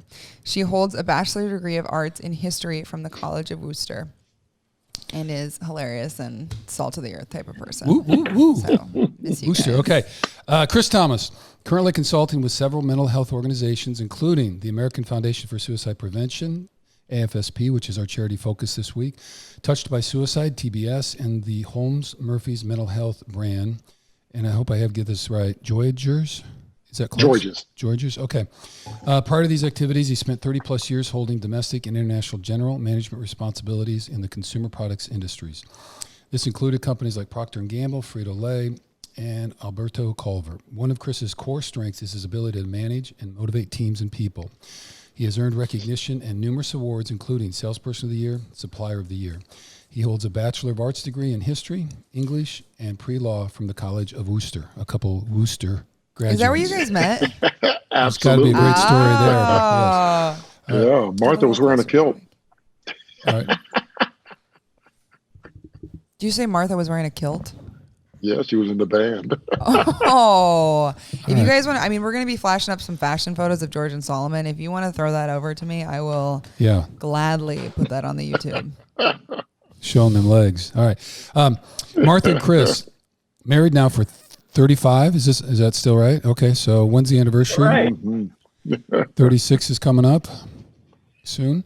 All right. Yes. All right. Currently live in Coppell, Texas. Their daughter Ella attended the University of Arkansas, and in 2018, the Thomases lost Ella to suicide. Their son Solomon attended Stanford University and is now an NFL player with the San Francisco 49ers, which most folks listening to this will know that. And he and George play together. So thank you again. Very grateful for you guys to be with us today. Welcome to the podcast. Thank you for having us. So sad that we missed you, Martha, but you were just in California with Solly after his surgery, and now you're back in Texas, right? So how's he doing? He's in a lot of pain, but he's a warrior and he's doing well. Was a big surgery, and it's amazing how to recover. I think the hardest thing for him is not moving right now. Like, he's in that motion machine, and he's pretty much will be on crutches for 6 weeks. So it's a long recovery, but he's got the right mentality for it. So it's exciting. He'll be back. Yeah. Yeah. Absolutely. Well, yeah, I talked to him yesterday, and so he was great, at least with me. So I don't know if he was putting on, but he said he was feeling much better than those first couple days. And so, Oh, those were rough. And they are. So, but anyway, he sounded much better, and so it was great to talk to him because I had not since anything had happened and all that stuff. So it was sounded in pretty good spirits. So.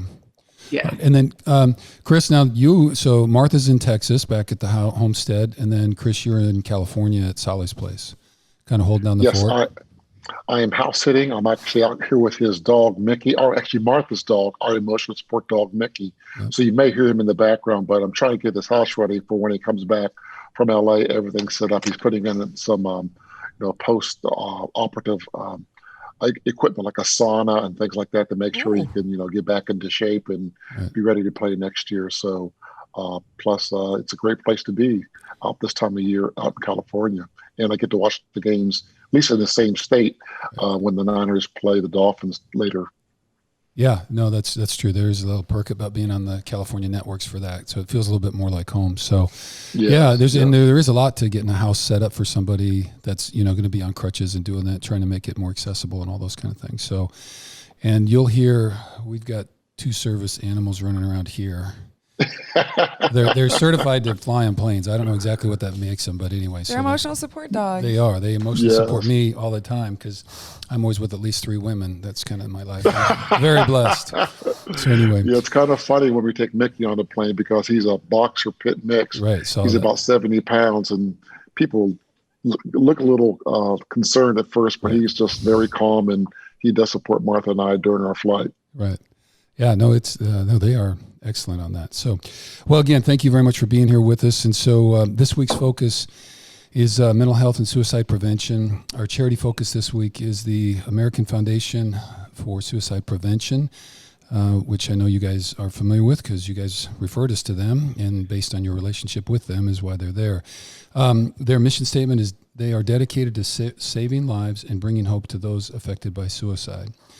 So we've kind of already made reference to it, but you guys entered this world as family members of Ella back in January of 2018, and we're very grateful that you're willing to come on the podcast with us today. And so really just want to ask you, if you could share with us, what you guys went through and tell us that story. Go ahead, Chris. Well, you are correct. Unfortunately, Martha and I, on January 23rd of 2018, we lost Ella to suicide. Ella was 24 years of age. She was a vibrant, lovely young lady. She was a great athlete. She was a great friend. Wherever she went, she lit up the room. She was always giving her time and her energy to help others. Unfortunately, she didn't leave enough time to let her help herself and to take time for self-care. And she ended up burning both ends of the candle. And she was a very gracious and loving friend. She was a great big sister to Solomon. He won't like me saying this, but she had a better 3-point shot than he did. But she was just an amazing young lady. Unfortunately, while Ella was at the University of Arkansas, she was sexually assaulted. She was gang raped at a fraternity house. And that really took a lot out of Ella. And we did know a great amount of pain that she was going through. One of the things we did prior to a game a couple of years ago, we did an ESPN story with Michelle Beisner-Buck. And one of the hardest things as a father I had to share was not being there to help her during that time and not realizing that was contributing to her mental exhaustion, her anxiety, her disorders. And unfortunately, she did take her life on January 23rd.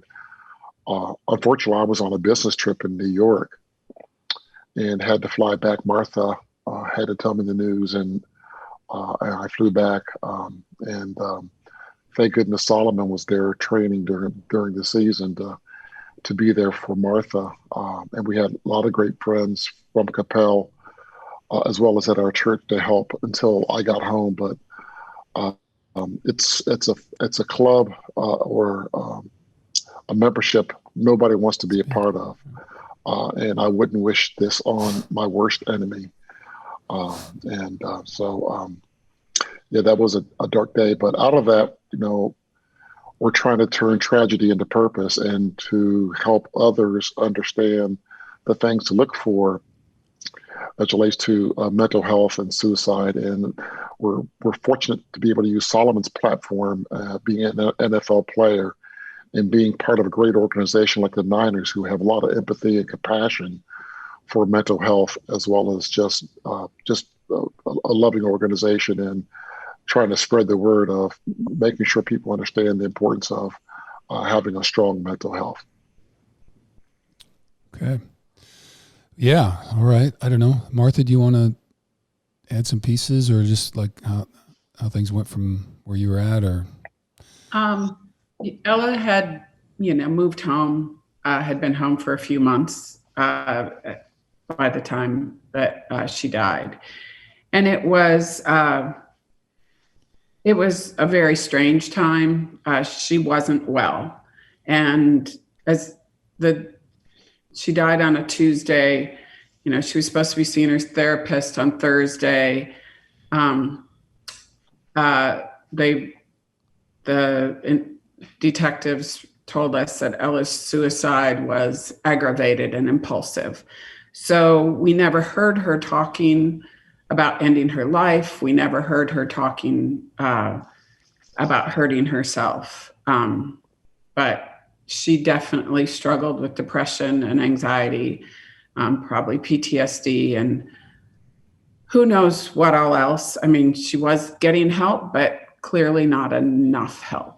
And no matter what, we've come to this after 2.5 years, is no matter what we would have or could have done, we may or may not have ever prevented it. It wasn't just one single cause that sent her over the edge. There were multiple of causes. And so when people who are dealing with losing someone think that they could have stopped it by doing one thing, they probably couldn't have. So going through that and kind of seeing this and learning from so many resources, AFSP, Mental Health America, Jed Foundation, all sorts of resources out there that's helped relieve us of some of the guilt that we initially had. Yeah, because we talked about that when we first talked, is the family members and that sense of feeling like, gosh, I should have seen something. I should have been able to do something. I should have, whatever. And then you couple and add on to the pain of losing someone that you really love with some sense of guilt, about, it's partly my fault because I didn't see what was coming. So very kind of complicated, tangled issues. So, and I know you kind of touched on what you learned and knew about her mental health status. And I know, Martha, you were talking about just kind of some key things to look for and or to observe and that kind of thing. And so, and you can kind of go whatever the next step is. And I do encourage you to do that. So I was just kind of curious about that piece and, any other things that you've learned as it relates to those components. AFSP has a graphic that they put out, suicide warning signs. Yep. And I saw that after Ella died. She was feeling trapped. She felt like she was a burden to others. That was something that I remember when she said, going, what? I remember her saying that. Depression, irritability, anxiety. She would get very angry, loss of interest in things, sleeping too much, withdrawing from friends and activities. So, but not all of those did we see. And some of those are things other people told us about after the fact. So you always get all the information afterwards. So it's one of the things we really want to do is help people to learn to talk to each other, and to be honest with their feelings and honest with their listening as well, not sitting and listening and judging someone, sitting and listening and really going, wow, this is what this person is saying, rather than, well, I don't think they're right, being totally honest and accepting of what they're saying. Right. Which is, I mean, that's one reason people don't say anything, is because they feel like they're going to get judged or made fun of or whatever. And just in the way in which our culture treats just mental health alone. So facing depression and anxiety alone can be very stigmatizing. And so it gets even more difficult. And I was saying too about the family thing, we live with our family members so closely that, in the end we could look back and say, well, they really were withdrawing, but it's so incremental sometimes when it's with us, you know what I mean? Like maybe they're just having a bad day. So we, you kind of, it just like it folds into what your reality is, and it doesn't seem like it's so out of context sometimes. But then when you step away from it and look back, you're like, oh, then you can kind of see some of those things. Right. Right. Well, let me, Martha, I found this quote and I mentioned it to you just about kind of the grief process. And I just thought this was kind of powerful, and you don't have to say too much about it, but I thought, you can kind of wallow in your own pain, which we've done plenty of, or try to just help others deal with it. It's been very powerful to be involved in organizations that other people can kind of get it. You can't run away from grief. It's going to get you one way or another. It finds its own way to get you, and you don't really ever quite know when it's going to get you. So it's all, which is very similar to kind of I've heard in with other work that I've done and been around folks. So it's almost like it's a living, breathing entity, and it's like stalking you almost. But can you say a little bit more about kind of that grief process for you guys and what eventually kind of helped? For me, I've almost accepted. I wouldn't say grief stalks me. I would say grief is almost lives with me. But there are days that you think you're going along fine, and there's something will happen and you will be brought right back to your knees. And it doesn't stop. Like, 2.5 years later, it doesn't stop.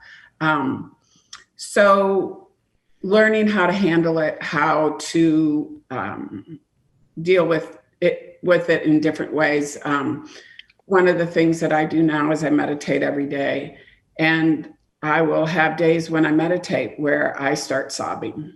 And it's a release, it's necessary. And it also, it's hard to explain. Sure. But it's not something that I'm afraid of anymore, I guess. Yeah.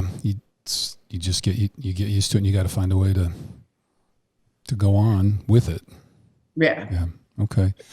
And the other thing is, to Martha's point, you just need to understand that it's going to hit you at some point in time. The other day I was walking Mickey near Solomon's house, and there's a school ground, and I came across this little girl who looked just like Ella when she was 5 years old, her hair in a bun, and it just crippled me. I just had to sit on the park bench, and I just was sobbing like a little baby. But to realize that it's okay to just have that release, it's okay to not be okay, and to grieve, and to also rely upon others. So one of the things Martha has taught me throughout this process is to, each day be grateful for 4 or 5 things, and just list those things out. And that active, exercise helps me understand that despite the fact that I'm grieving, we've lost our daughter, there are still other things that I'm grateful for. I'm grateful for the fact that we had her for 24 years.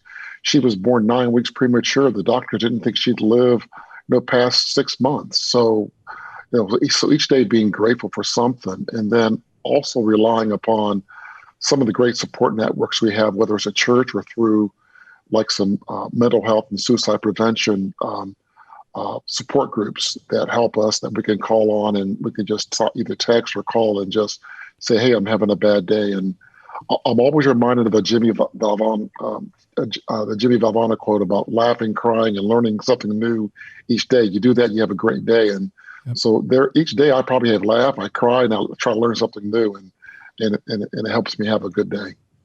Yeah. Well, this whole notion about getting help, and it's I was looking through some of those statistics, and at least from what you guys sent, I was looking through that last night. The male rate of suicide higher than women and all that. And I don't know exactly, about that. I do know, like our era, Chris, and I'm older than you, I think. But anyway, I kind of grew up with the John Wayne modality of masculinity, right? So super tough, broken leg, whatever. You never ask for help. And, you swing first and ask questions later. And everything was a fight to be won, and it's, in the reality, it made it for a good movie, but it makes for a really shitty culture, because you have all these male testosterone filled egos, which at times are really frail and get hurt, and they do get into trouble, and then they turn to other resources which often aren't very healthy to try to mask it or cover it up or get relief. And we're not trained very well to ask for help, to talk to our neighbor or get a counselor and that kind of stuff. And so overcoming all those things and trying to find some help with that. So, well, okay. Appreciate that very much. I'm just rolling. I'm just listening. Okay. I did want to, just on that, I guess there's one I wanted to, this was from Solly when he gave that, there you go. Emma's always correct. I kind of wander from the mic and then it doesn't show up. When with the AFSP folks, the Survivors of Loss Award, but one thing he said about that was to be strong means to be vulnerable, willing to be uncomfortable, to grow into the hardest times of your life and be confident in your emotions. And then he went on, this is the biggest honor I've ever received and I love you all. And just, if you read his remarks from that night, just about how painful that journey was for him as well. But, just totally like rediscovered himself is the way it's, I don't mean totally, but I mean, he's still who he was, but yet it's completely different in a way. And I think he sees the world in a different way too. But the ability to be in that vulnerable state, to kind of embrace his own pain and grief, and then to give yourself permission to grieve, which I think is really difficult. And I think society wide right now, we're in a situation because of COVID, we have a lot of grief that has been ungrieved. And it's, and it's all bottled up and it's going to be difficult for folks. But I thought that was really good in his comments about learning to be vulnerable, learning to accept help and doing those kind of pieces. So, okay, let's see. All right. Well, anything else on all that? Because we just tossed a whole bunch out there. I don't want to cut you guys off in any way. Martha, did you have something else you want to add? Or I just wanted to say one powerful thing we've done is go to a support group, and anyone can go that's lost someone to suicide. So what's been really helpful to us is being around other people that have lost someone. Friends can go, siblings can go. And it's really helped us to understand that this grief isn't just about us. So it's certainly, we feel incredible grief, Chris and I, but Solomon has incredible grief. Her friends have grief. The rest of my family, our families have grief. And people who didn't know her have actually grieved for her, so it's a lot more than us. I know we just kind of talked about us a lot, but it's really powerful to see that.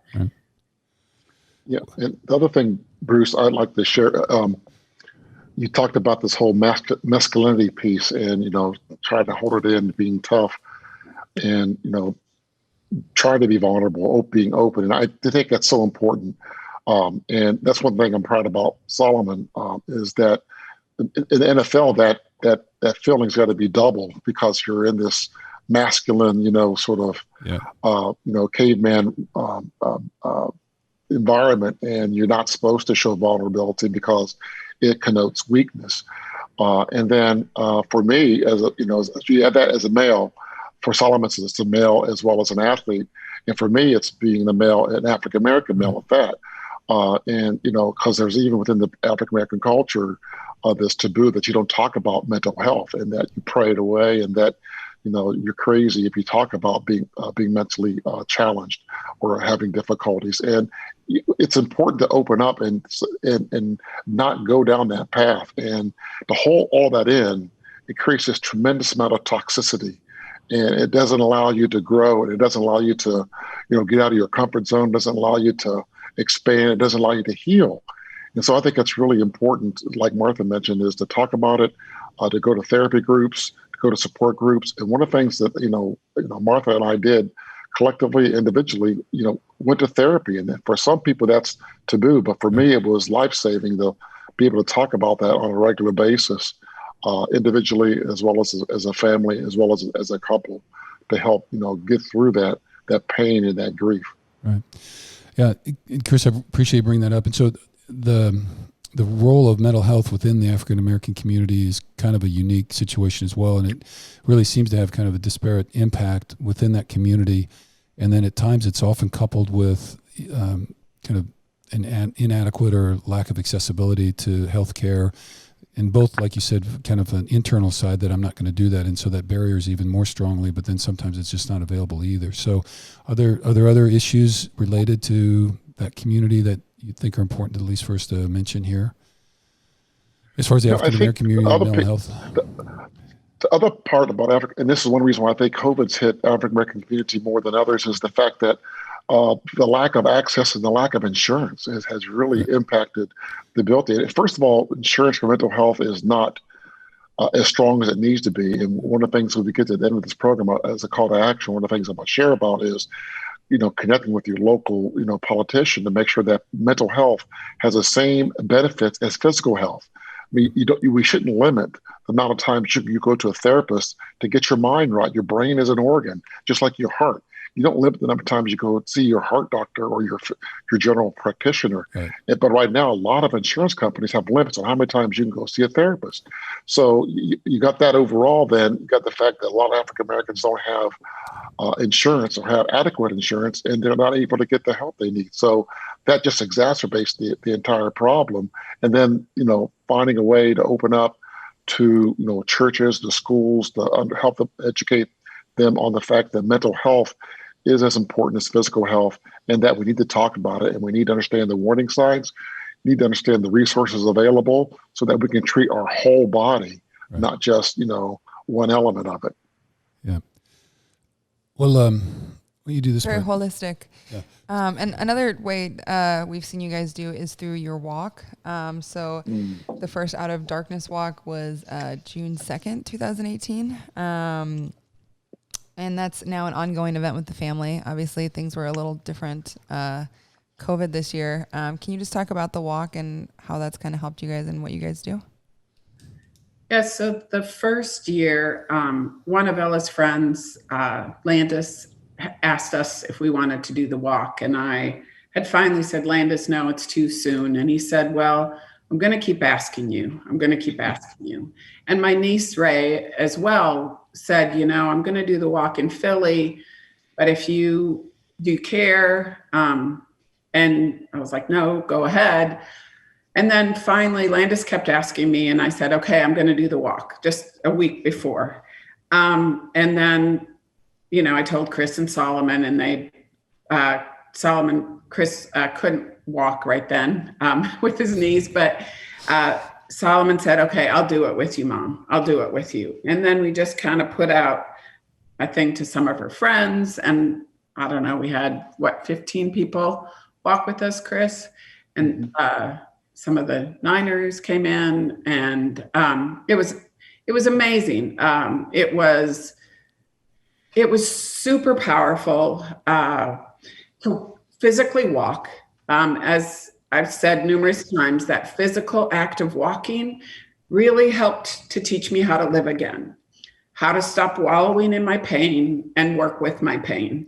And that act of doing that walk and walking alongside of other people, you walk all night long. And so you wear beads representing your loss or your struggles. And it can be a personal struggle. It can be a sibling, a child. And so people would come up and talk to you who shared a part of your story. And they may have been 10 years out. They may have been 5 years out. They may have been 20 or 30 years out for some people. And it was, it just gave me hope that I could get through this. Yeah. And it was an amazing night. And you stop and you talk to people and you help people and they help you. And it's kind of everyone understanding each other a little bit more. I think something that's, I was reading, I mean, obviously mental health or World Mental Health Day was just, I think it was yesterday, all over social media. And something that I was reading something about loss, and they were talking about ceremonies and how just with our modern culture and how everyone's kind of just like doing their own thing, like these cultural ceremonies have kind of been forgotten, whether that's like an initiation or a coming of age ceremony or something like this, like losing a loved one. Just the act of having ceremony and collectively coming together as a big community, it can be so powerful in, like you said, like recognizing this new entity of grief that's just going to be kind of with you and on your shoulder, and maybe sometimes feels like a heavier backpack, but you know, something you can work with. So yeah, thank you for sharing that. And then earlier, so. I think finding a way to connect the commonality of your tragedy and experience with others, because I think one of the things about both mental health and suicide is that there's a sense of isolation, and it drives you because your grief goes there and it feels super, super personal, and it is. And yet, because the numbers, you know, that we know are out there, you know, like daily, the numbers, there's a lot of people out there that have shared that experience. And so when we can get together like that in a shared experience and have that chance to connect, it's like you said, you know, you met someone that maybe is 10 or 15 or 20 years out, and they no doubt still feel that pain, but by connecting, it gives us that hope that, you know, there is a pathway through this tunnel, you know, and I'm not there yet, but I know, and maybe I can't even see the light at the end of the tunnel, but I know somebody else has walked it, and I know somebody else can be there, and it does give you some strength and some hope. And so there's a lot of power within being able to share that. So very, very, okay. So again, yeah, thank you. Yeah. And then, so earlier you quoted, Bruce shared a quote by Solomon, and that was from the American Foundation for Suicide Prevention, their annual Lifesavers Gala. Early May of 2019, and Solomon and his parents were awarded the Survivors of Loss Award, and it's given to those who have shared their stories in an effort to help others further prevention initiatives and create change. And I mean, it's so crazy because obviously in a different way, like that's what we're trying to do with George's platform here and his connection, and to have this massive stage to share, and where you have like so many eyes and ears on you, and it's been amazing how you guys have transferred that and used it to raise awareness for everything that you guys believe in. Are there any other important dates or events that you guys want to highlight? Do you guys want to say a little bit about that? Because I know that was a pretty big night. I know, Chris, I read some of your comments afterwards about just how proud you were of Solly and him being there and the transformation and being connected that way. And you said it at the beginning, I think, turning tragedy into purpose, which I've heard you say that several times. So, you know, that seems like kind of a little, you know, that's a thing. And it makes a lot of sense, and it's very powerful. So I don't know, is there anything more about, and because our charity focus is AFSP this week. And so if you want to talk a little bit about them and just maybe the Lifesavers Gala or any part of that, that would be great. Yeah, I know that the AFSP Gala is going to happen next year in May. I don't have the exact date. It's May 2021. It'll be virtual for sure. We're hoping that's going to be a little bit live. This year we weren't able to have it because of the coronavirus, obviously.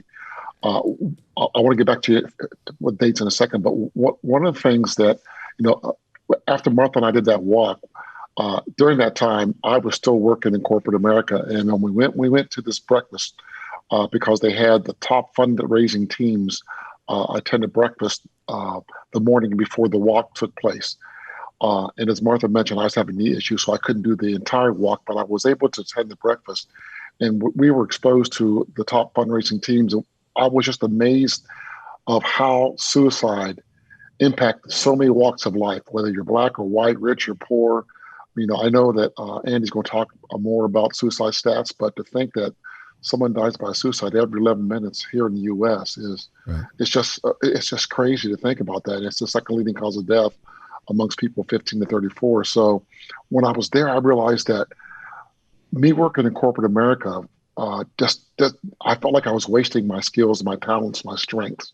And it was at that stage I sort of have an epiphany where I need to transition from working in corporate America to nonprofits. So that's when I started working with AFSP. I became a part of their national board, worked with Touched by Suicide, which is a local support group for suicide survivors in Dallas and Denton County.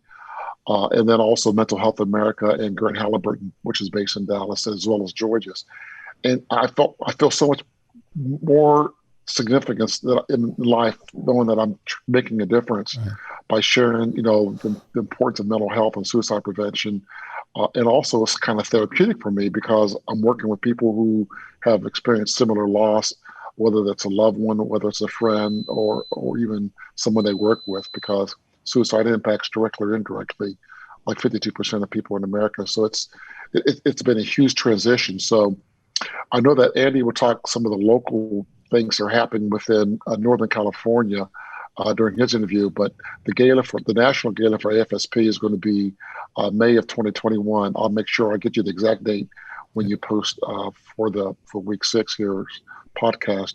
But then within each local community, there's an AFSP chapter that has virtual walks. The one in Dallas and Fort Worth is happening at the end of this month here in October. So I just encourage listeners to look up their local AFSP chapter to find out when their virtual walk is, as well as when their fundraiser will be. Yeah, and we'll have the AFSP, because I was on there, and then there's a little tab where you can pull down for local chapters, and so it's super easy. Yeah. You can put in your zip code, and it tells you automatically like the closest place. So that'll be part of our notes for the show as well. So, okay, Martha, don't want to leave you hanging. You all right? I was just going to we've got a little list of some pieces. Just with some issues and those things. So we talked a little bit about mental health within the African American community, if there's anything more there. We talked a little bit about lack of accessible mental health services. We talked a little bit about stigma of suicide and mental health with families. And so, I don't know if we covered that. And then just how you might have seen COVID potentially impacting all this. So anything else in there as far as kind of causes and impact on families that we haven't addressed that you want to say a little bit more about? I just think that COVID has just really brought a lot of things to the forefront that people maybe weren't expecting. Like, maybe they've had to slow down a little bit and go, oh, wait, or a lack of hope, or increased hopelessness, and really, really kind of doubling down and working on your mental health just with like small practices, like a gratitude practice. Learning something new is a huge way to kind of elevate yourself. Journaling, meditation, all things that are people can do that really kind of help you to digest your emotions. So, well, we are big proponents of mindfulness. So with our mindful awareness and performance as part of Thunderbird performance. So and I think something I want to just go off of that is I feel like the thing that has really, because obviously like meditation and yoga are huge parts of who we are and have been for a long time. But the thing that COVID like really brought up for me was like realizing how sensitive I really am. Cause like I can, like when I'm go out into the world and I'm like presenting myself to other people or what, like I can be that big energetic force. Like I can be defensive, I can be hard, I can be all those things. But being alone, true. But being alone and like being on the backside of it and like having to like really get to know yourself and be with it, it really made me realize like how sensitive and how I feel like kind of susceptible to these certain energies that I was feeling. And a lot of that, like whether that was feeling like putting words to like, today I'm feeling a little depressed and today I cannot get out of my head, or today I'm feeling really anxious about this. And like, I think something that we really try to do with Thunderbird Performance and even with this podcast is talk about like when you feel these certain things, and obviously like we do it in context with athletes, but it's like when you feel stress, when you feel that pressure, like these are tools to use. Like it's not just feel better or think happy thoughts. It's like put pen to paper, go for a walk, get outside, meditate, like have these tools. And I think that can be really helpful in, you know, just from your day-to-day life of like those kind of peaks and valleys that we all have, but making sure that the valleys don't go quite as deep as some other times. Yeah.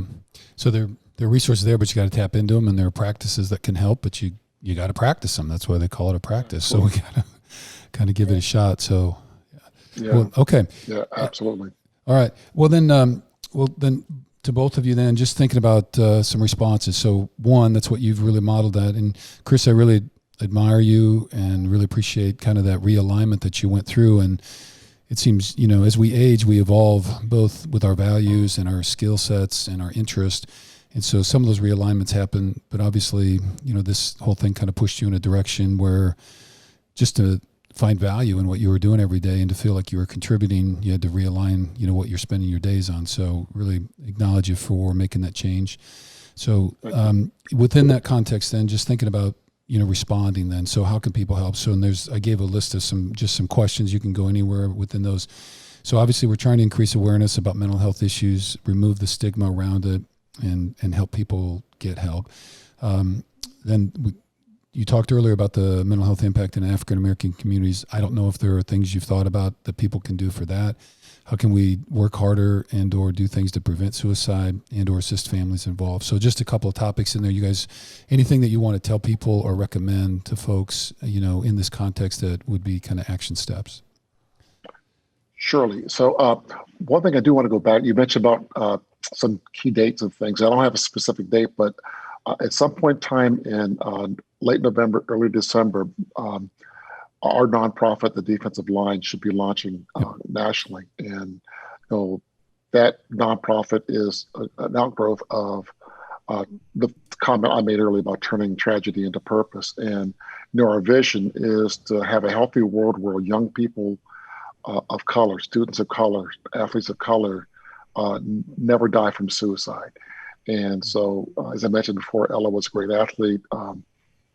You know, suicide amongst African Americans is skyrocketing. It's the third leading cause of death amongst Black males 15 to 24. It is Black boys 10 to 14 are 2 to 3 times more likely to die by suicide. And then Black females 13 to 19, their suicide rate between 2001 and 2017 is up 182%. So it's a huge issue. Part of it's driven by this whole pandemic. Part of it's being driven by the whole racial social injustice we're seeing. Living, you know, while Black is a significant, you know, mental health drama that goes through. I mean, I can't tell you the number of stories of that Ella and Solomon went through of living while Black, and just some of the racism and discrimination they went through. So we're hoping that our nonprofit, the Defensive Line, helps people not die by suicide, but also gives them tools to deal with life, racial strife, and help them to survive and thrive, and to learn new coping mechanisms to have a productive and energetic and inspiring life. So we'll have more about that hopefully by the time the Niners and the Cowboys play in Dallas. Okay. Yeah, that'd be good. And we do have, I think Eric Armstead's scheduled to be on too, because he's got some foundation work that he's interested in. And so we've got Eric, and so I know he'll be a part of the D-line piece as well. So we'll make sure that that's great. We can revisit that when you guys are up and running and help people and share that story a little bit. So Martha, anything on your end about any encouragements or suggestions for people about, you know, what they can do? Again, don't be afraid to reach out for help. It's kind of silly, but the AFSP National has a really great Instagram. You know, surround yourself with people that are going to help you. Unfollow, if you're on social media, unfollow all the negative stuff. Right. Like, just get it out of your head. And, you know, just keep loving. Right. Loving. Love more and be kind. Yeah, I know I think the Instagram rule for me finally got to, and like, I kind of go in waves. So sometimes I'm kind of in, and, you know, she's in because, you know, we're doing the podcast and all that, but but like, if it's not life-giving and gives me energy. So like, I mostly have all like oceans and mountains and scuba diving because that's what I love. And, you know, it's like, you know, I see a bunch of whales and sharks and stuff all the time, and it kind of, you know, that makes me feel good. And so, you know, I kind of gotten rid of everything, and, you know, and I can't wait for the election to get over for a whole bunch of reasons. But, you know, one of them is just, you know, hopefully we're moving toward a kinder, gentler nation and people that will love each other. So we're certainly encouraging about that. So another plug, if you haven't voted, make sure you register. If it's not too late, get out there and go vote and take somebody with you, because every vote counts, every voter counts. So let's make sure of that. So absolutely. Okay. Anything else you guys want to, I don't want to feel like, you know, we've shorted you or anything, or anything you want to add on? If I could just end with something I always like doing when I was running business teams, and I always started sharing at the end of each meeting or key strategy session, what are we going to start, what are we going to stop, and what are we going to continue to do moving forward. So as it relates to mental health and suicide prevention, one of the things I like people to start thinking about is silencing the shame, talking about the importance of mental health, being holistic, educating, providing awareness. I like people to start looking at their local and national politicians to help increase funding for mental health, funding also mental health parity, and more importantly, making sure that our high schools and grade schools start talking about the importance of mental health so that students can understand that it's okay to not be okay and to talk about mental health. So that's a start. I like people to stop the racism and the sexism and just the whole piece of, you know, disrespecting people who are different than ourselves, whether it's sexual orientation, because that's having a significant impact on mental health development. But also stop, you know, the stigma that it's okay to talk about mental health, and we need to look at mental health and physical health as one. And the other piece is to stop disrespecting our veterans. I mean, right now, they're 1.5 times more likely to die by suicide than the general population. And there are 40,000 people each veterans each night sleeping homeless. So we got to find a way to protect them, and then continue having these kind of conversations. Martha and I and Solomon and I are so happy that you've invited us to talk about this, but we need more people to talk about this. So it's a part of the mainstream, in that we're having dialogue about compassion, empathy, love. We need more organizations like the Niners to put the money where the mouth is and try to stop things like racism, but also to invest in mental health and suicide prevention. So we need to continue that love, that compassion, to make sure that we have a better tomorrow. Okay. Well, very good. And, you know, you guys, you know, and Martha, you kind of really made me think about this. You talked about, you know, getting together in the support groups, and it's kind of, there's a wider circle than sometimes the immediate family might think about. But, you know, our family was not in any way impacted in the same way, so I'm not trying to compare that. But I just know that we had gotten to know you guys that year beforehand, right? And we'd gone to some games and been together and really, like, you know, really enjoyed your company. And we met Ella, and then, you know, in January, then when that comes out, and honestly, you know, I don't want to say like it took us to our knees, but in a way, you know, because, you know, we had 2 kids, older daughter, you know, and it just like super resonated, you know, and I thought about, and it made me flash through all the things in her life that she's gone through, and that it really made me like, okay, what am I seeing? What am I not seeing? You know, in that, and just the gratitude for, you know, just really pulled me. And then I just, you know, sharing with you guys, it was really like, I didn't know exactly what to do with you. You know what I mean? Because, and that was kind of the off season, and there was that stage in there. And then, you know, we kind of got in, you know, we had 6-7 months, and then the season started again and all that. And then we saw you in, you know, sorry stuff, but it's still like the world of re-entering that and saying, hey, Martha, we love you guys, and I'm so sorry. You know, it's just like, it's not like you just don't do it standing on the side of the football field before the game kicks off. You know what I mean? It just, and I'm sharing that with you just because I'm like kind of reflecting on, you know. But what was beautiful, Bruce, is that none of you were afraid of us. Yeah. You weren't, so many people were afraid to talk to us. And even though you may not have known what to say, you knew we needed love. And that's what your entire family has done for us. Yeah. And that's why we're here with you, because we know how much you love us and that you've always been there for us. And, you know, Jan has become so close with me, and thank you. And we love you very much. Well, we love you guys too. So, well, thank you so much. It's really powerful. And again, we're just going to keep working on tragedy to purpose. And, one of the sayings that, working with George this summer, one of our key components was small steps, all taken in the same direction, lead to amazing results. And so, and I love the start and stop list, Kristen. So maybe you should throw that to us and we'll kind of add that. And the thing is, we don't have to change the world overnight. And we don't have to change the entire world. We just need to work within the small sphere of influence that we have and do the pieces that we can do. And so, and loving kindness is certainly something that each one of us can do each day. So hopefully we'll keep working on that. So thank you so much for joining us. Really, really appreciate it. And so we'll post next on Saturday before the game. So thank you so very much. We're really excited about having Solly on, so that'll be great. And we're looking forward to it. So, all right. Thank you. Em, anything else? Thank you so much. I miss you guys. All right. Awesome. Okay. You guys take care. Thank you so much. Okay. Yeah. Thank you. All right. Bye-bye. Go Niners. Bye. Love you. Okay. Bye-bye. Love you guys.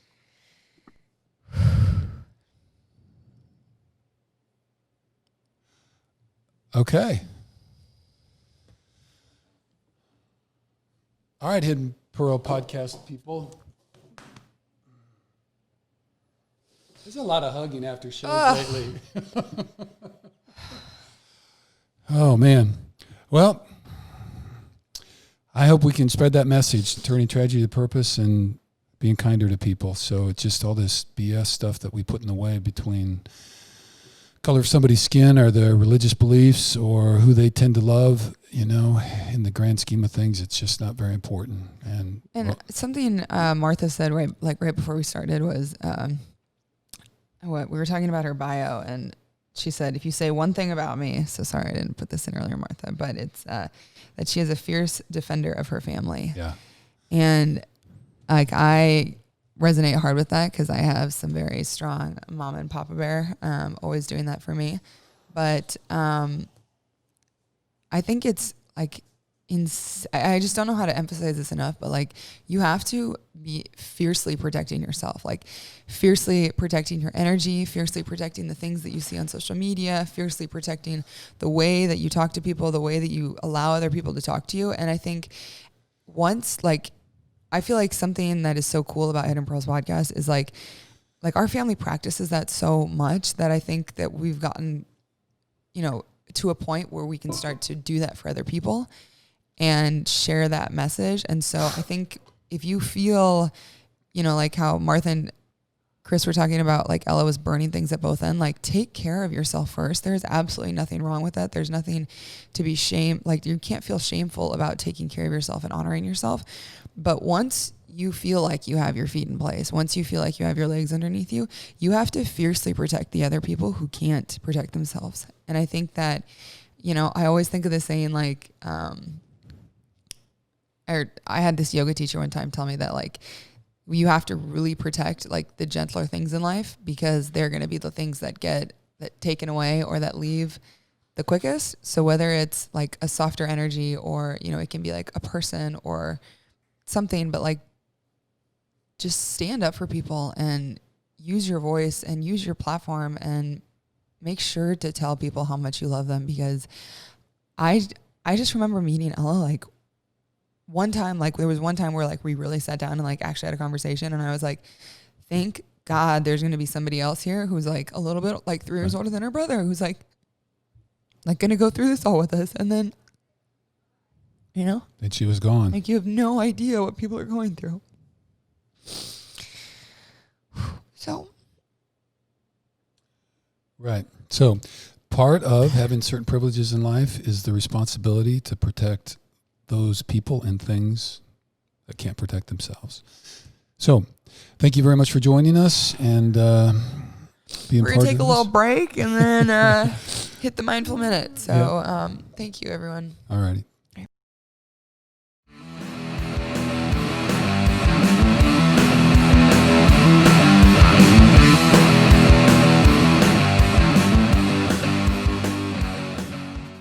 All right, everyone. Thank you for sticking around. I know those were some long interviews, but things we are very passionate about and stories that needed to be shared.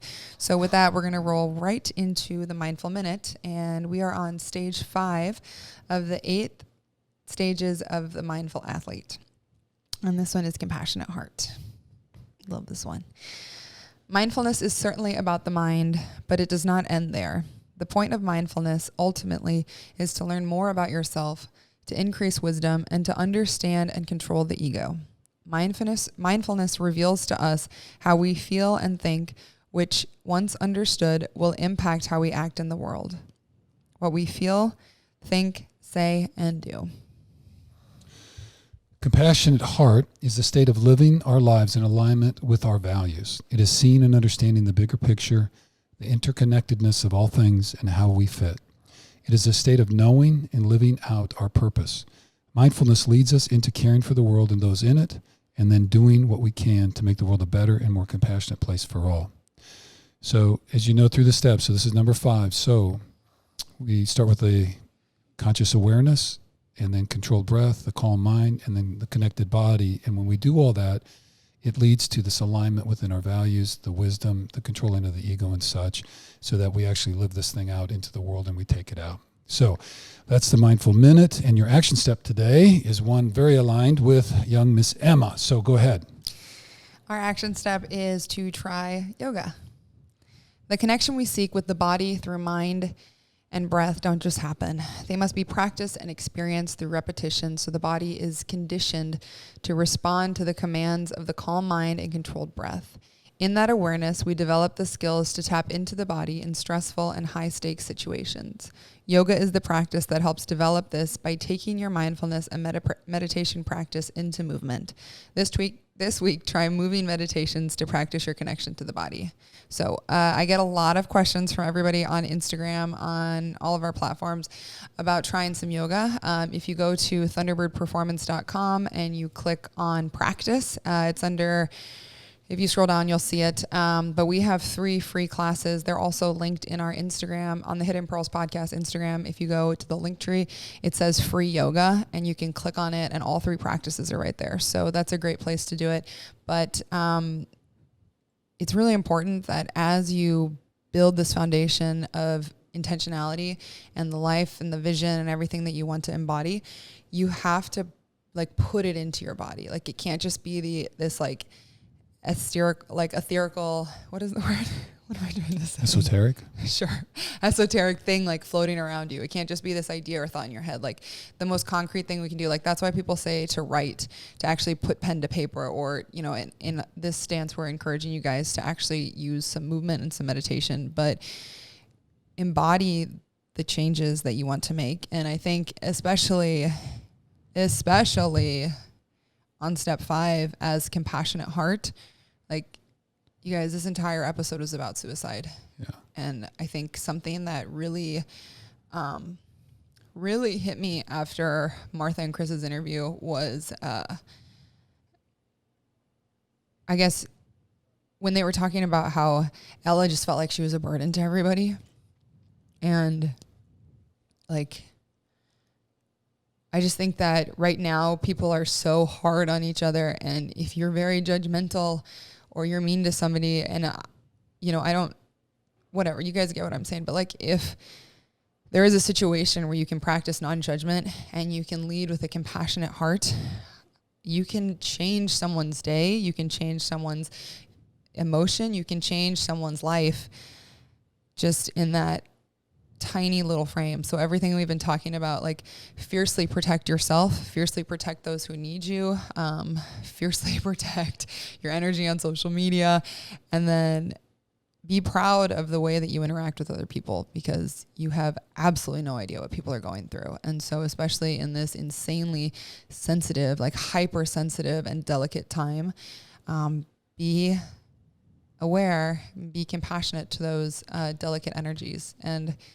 what I was trying to say after that interview was when we were talking about like delicate energies that might leave earlier, like it could be an animal, a plant, a spirit, a person, all these different things. So just know that like your energy doesn't just extend to people. It can be to the environment and many other things. So right. Embody compassionate heart. We create the world.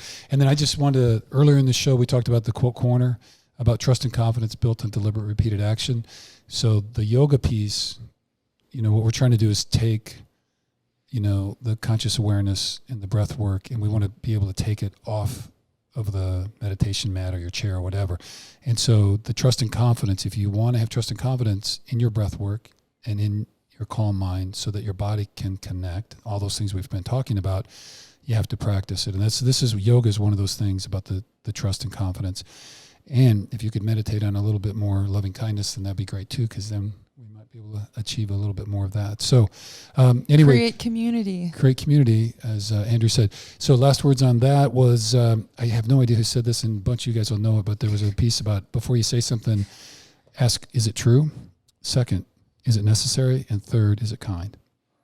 And it's kind of a framework for thinking about things. So let's be extra kind to each other as we move forward. So, okay, Em. All right, stick around for Ask George. Thank you, everybody.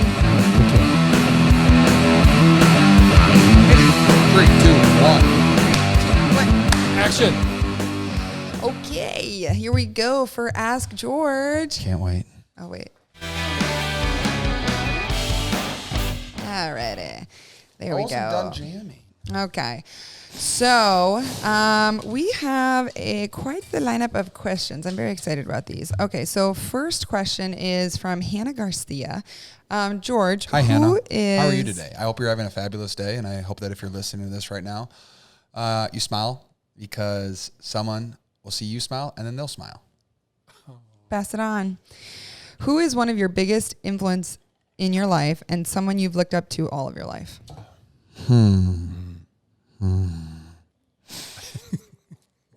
Do we want to... Hi, Mom.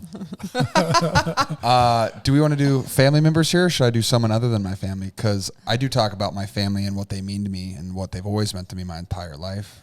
From my dad in football and always being there for me, always coaching us in every single sport, and always just, telling us to have fun, work hard, and get better. When you have that mindset and you have that support, it makes your life not as challenging. My mom and the love that she always shows us, always taking care of us, always knows how to make every situation a party. She does that really well.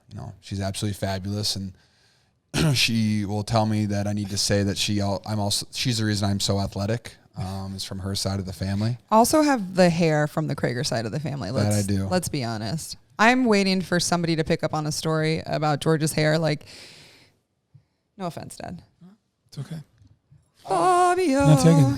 I don't know. I think Dad had some pretty sick locks back in I high did. school. He did. Yeah. We'll get a photo. And then also I had my sister who I grew up with, who I did learn everything from her because I didn't have a brother. I had an older sister who dressed me up for fashion shows and also beat the crap out of me. But along the way, she also taught me all my lessons, and she never blamed me for anything, and she'd always take the heat from my parents. So that was always pretty awesome, and you have someone like that to have your back. So I have role models all over my life. I've been blessed with that. I'm lucky. She said from the very start, Claire's now in the picture yelling at me for not talking about her. What up, Claire? Now, she said from when at my childhood, darling, I didn't know you back then. When I get a Claire question, I'll answer it. So maybe you should send in some Ask George questions, Claire. All right. Okay. I will say, thank you so much Claire, for the question. Claire is literally one of the most decisive people I've ever met in my entire life, and that is a superpower. Except if you're choosing food on DoorDash. That's true. Then it's brutal. That's true. Postmates, sorry. She gets the the order NFL in. Sponsor. Alrighty. Next question is from Vanessa Murillo. I'm sure I'm not doing that right. Hi, I'm gonna Vanessa. go with Murillo. I hope you're also having a great day. And just give me a nice flex, because I know I can see you sometimes. Hi, what's up? All right. What's up? For being one of the top tight ends in the league, let's say you are very down to earth. What would you say is what keeps you grounded? Well, the last question that I was asked is a big part of that. My family keeps me grounded. My wife keeps me grounded. Everyone around me does a good job of, just keeping me who I am. But, for me personally, it's easy for me to stay grounded because, if you're called, one of the best tight ends in the league, that means people are coming for you. And if I try to take a day off, or if I say, I'm good on this rep, I don't have to go that hard, then guys are getting gaining ground on me. And I don't want guys to gain ground on me. I want to excel past people. I want to be farther ahead of people. Something that I always thought about is, yes, I'm a starter in the NFL, but how many 16, 17, 18-year-olds are in high school right now who want to be the next starting tight end, for the 49ers? How many tight ends in college right now at big schools or small schools want to be the starting tight end in the NFL? And, it's my job to not let them take my job. And so that's how I wake up every day is I want to be the best me I can be because I want to play this sport as long as I can until, my body doesn't let me anymore. So that is what motivates me. And that is why I'm grounded, because you can't take shortcuts in football. It is a living, breathing thing. And if you take shortcuts or you try to cheat the game, it knows it and it will spit you back out. It will humble you so quickly. You can be on top of the world one day, and the very next day in shambles. So you got to respect the game. And when you respect the game, it respects you. Football karma. That is a real damn thing. It's a real thing. Bruce talked about it like ever since we were really little, and I just feel like it's like some people believe in ghosts, right? Well, I'm not saying that we don't, but like football karma is a thing. It's a thing. It's a thing. It's real. Whew, great answer, Georgie. Thank you. That was 2. That's my quota. All right. One more? You want one more? Oh, I got actually 3 more. They're really good. Are you a peanut butter fan? If so, do you like Jif, like Jimmy G, or Skippy? This is just a yes or no. Yes. Okay, great.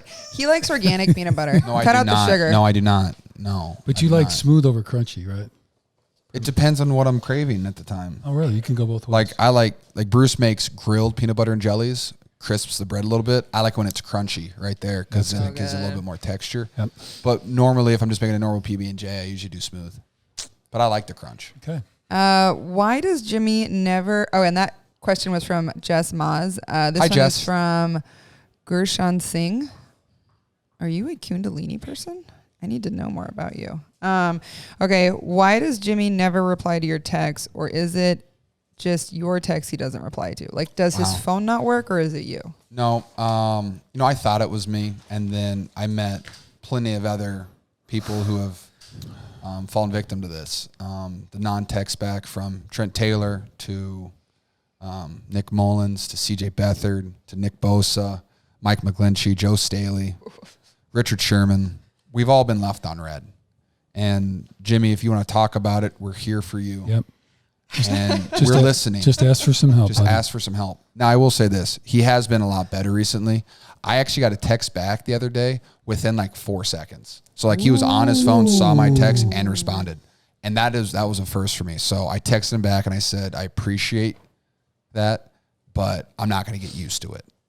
And then he didn't respond. I deserve that one, though. Okay, last question is from Betsy Vasquez. Hi, Betsy. And, hey there, George. Happy birthday again. I hope you had a great day. I had a fabulous George day. turned 27. My question is, who was wilder growing up, you or Emma or both? This is really fun. So great thing was Emma got in trouble for everything in high school and early in college. And so then I was like, I don't want to do that. I set a prime example of what not to do. She did a great job. And so I learned the things to not. Just This is an entire episode. So I learned a lot. 15 to 18 Betsy, was just Betsy, man, you just ripped train off the Band-Aid. track, just through the. That's not true. Mildly. Oh my gosh. Stop it. That was just high school. And like, yeah, okay. Okay, Anyways, but I am still a wild child. And I think I'm peaking right now. I thoroughly enjoyed my college years. So I am wild. We all know how to have fun. That is what we do well. We are a really good time, even when it's just the 5 of us, which it usually is. And Dane and Deanie. And Dane and Deanie. Yeah. So I think we all get a little bit wild. I know Jan was probably the rowdiest in her days. She just rolled her eyes at us. Like Crazy rolled her town. eyes to the back of her head. Crazy town. Yeah. But all right, y'all. Those were great questions. Once See you again, guys. absolutely no one is anywhere close on the numbers. So do you want to give them another sneak peek? Should I give him the last number or the second number? I think the second number. I don't know if the second number is going to, I don't know. Yeah, whatever. Okay. The second number is a 6. First number 4. Second number 6. There should Think be about it, guys. Should be some correlation there. That's not that hard. Pretty obvious. I'm just going to But say that right now. it gets harder. It does. All right, last part of this, we are going to talk a little bit of football with GK. So, Football Corner with George. Football Corner with George and Bruce. And slightly Emma. And me. I'll start then. So, Niners are now 3-2. 2-3. 2-3. Oh, yeah. Oh. Niners are now 2-3. Thank you for that. The paper was wrong. She was just reading the paper. Lost to the Dolphins. You know what? I wrote that before Sunday. Oh. And I put in 3-2. Oh, dude, you jinxed us? I guess. Dude, football karma. Football karma right there. Fun fact, I am incredibly superstitious. I am what they would call, I am superstitious. Yeah. So anyway, I just thought that one, Anyway, there you go. Okay, go, Emmy. All right, so Niners are now 2-3. How do you feel? Well, I could feel better. It's definitely a disappointing loss. We very confident going into the game, and obviously on offense we just couldn't get it going, and we put our defense in bad positions. I think the offense. We had a great team meeting on Monday. I think guys really looked themselves in the mirror. We addressed our problems. Because we're making it a lot harder than it needs to be, and we're making it hard on ourselves from our own personal mistakes. So we're going to try to fix the little things, get back on track, and just play some Niners football, and that's what we're excited about. And you don't really have to find motivation because this week is Sunday Night Football against our division rivals, the Rams, who are on a roll right now. But it doesn't. I mean, if you have to find motivation to play on Sunday Night Football, then you're in the wrong occupation, because Sunday Night Football is the greatest thing ever. Everyone in the world's watching. It's still Sunday. The game, there are like 8-10 games before you. Everyone's just waiting for Sunday Night Football, and bang, you get to play in it. So I know we're motivated. We're excited. Rams will be fun. I got a lot of guys in that team that I know. You always play great against the Rams, too. Like, those are some of my favorite games. Yep. Yeah, I have played well against the Rams, so that has been fun. Other than the first time we played the Rams, I was very, very bad. I gave up a missed protection, gave up a sack my rookie year. Trent had a touchdown, though, Trent Taylor. And then we messed up our celebration in the end zone 5 times. But it was such a good route. This is a fun Trent Taylor story. The route was so good that they showed us teach tape. And so then every year that they show the route, they show the failed celebration. And so me and Trent get roasted minimum once in OTAs and then once in training camp for when they show the route again. And we get completely burnt every single time. So, I mean, that's tough. But we've moved past it. We're better than that now. But like I said, we're just looking forward to playing football again, because the only way to feel better is to get a win. Okay, no doubt. So, yeah, Rams come in 4-1, wins over Dallas, Eagles, Giants, and Washington. They won the NFC East and lost to Buffalo in Week 3, 35-32. So, I don't know. There's some obviously some great players, George. I don't know if you want to comment on any of these guys or not, but the tight ends that'll be playing, Tyler Higbee and Gerald Everett, are coming in. Both pretty good players. Yeah, no, they're awesome. I kind of know him a little bit from cousin Hank, who played for the Rams. Right. He was practice squad for 2 years. But so I've really talked to Tyler through just social media, checking on each other in the off seasons and stuff, just make sure we're doing well. Congratulate him when he has a big game, because that dude's been balling. And then I'm pretty sure me and Gerald met at the combine, and so that was when we first met. Same year. That was pretty fun. Yeah, we're the same year. I'm a big fan of their tight ends, and I like it when there's great tight ends on football teams. Yep. I do too. Yeah. So, and let's see. So tight ends, and then obviously defensively, they're playing pretty stout ball. So you got the big dude inside, you got Aaron Donald inside.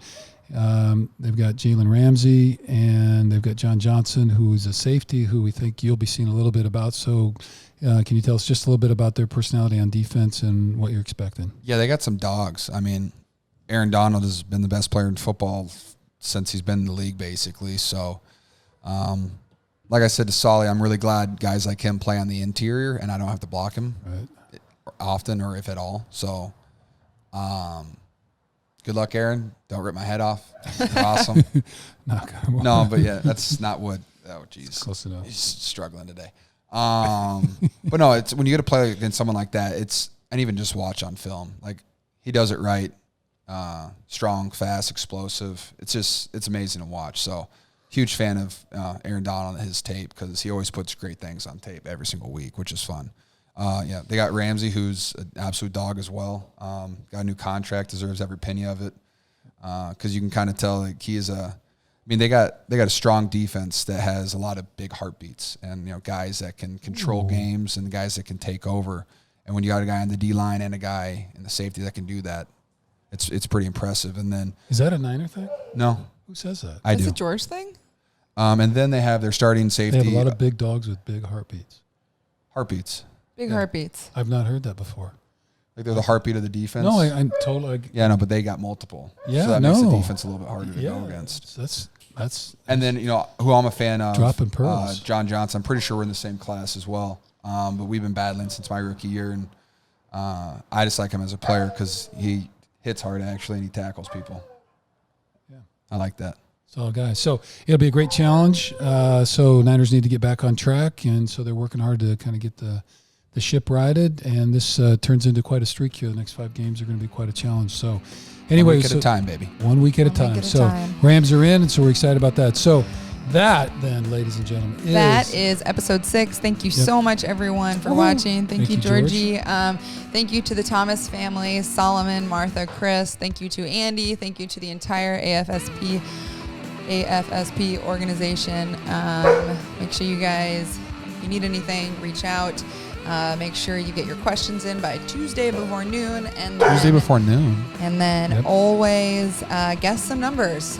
Just throw them out there, y'all, because no one's any closer. But all right. Then so don't forget to vote. Register and vote. Register and vote. Vote. Compassionate heart. Yep. And exercise that ability. Do it. And reach out a little bit. So let's take care of our brothers and sisters wherever they may be. So anyway, have a great week. And all right, everyone. Thank you so much. Thank you. We are out in 3, 2, 1.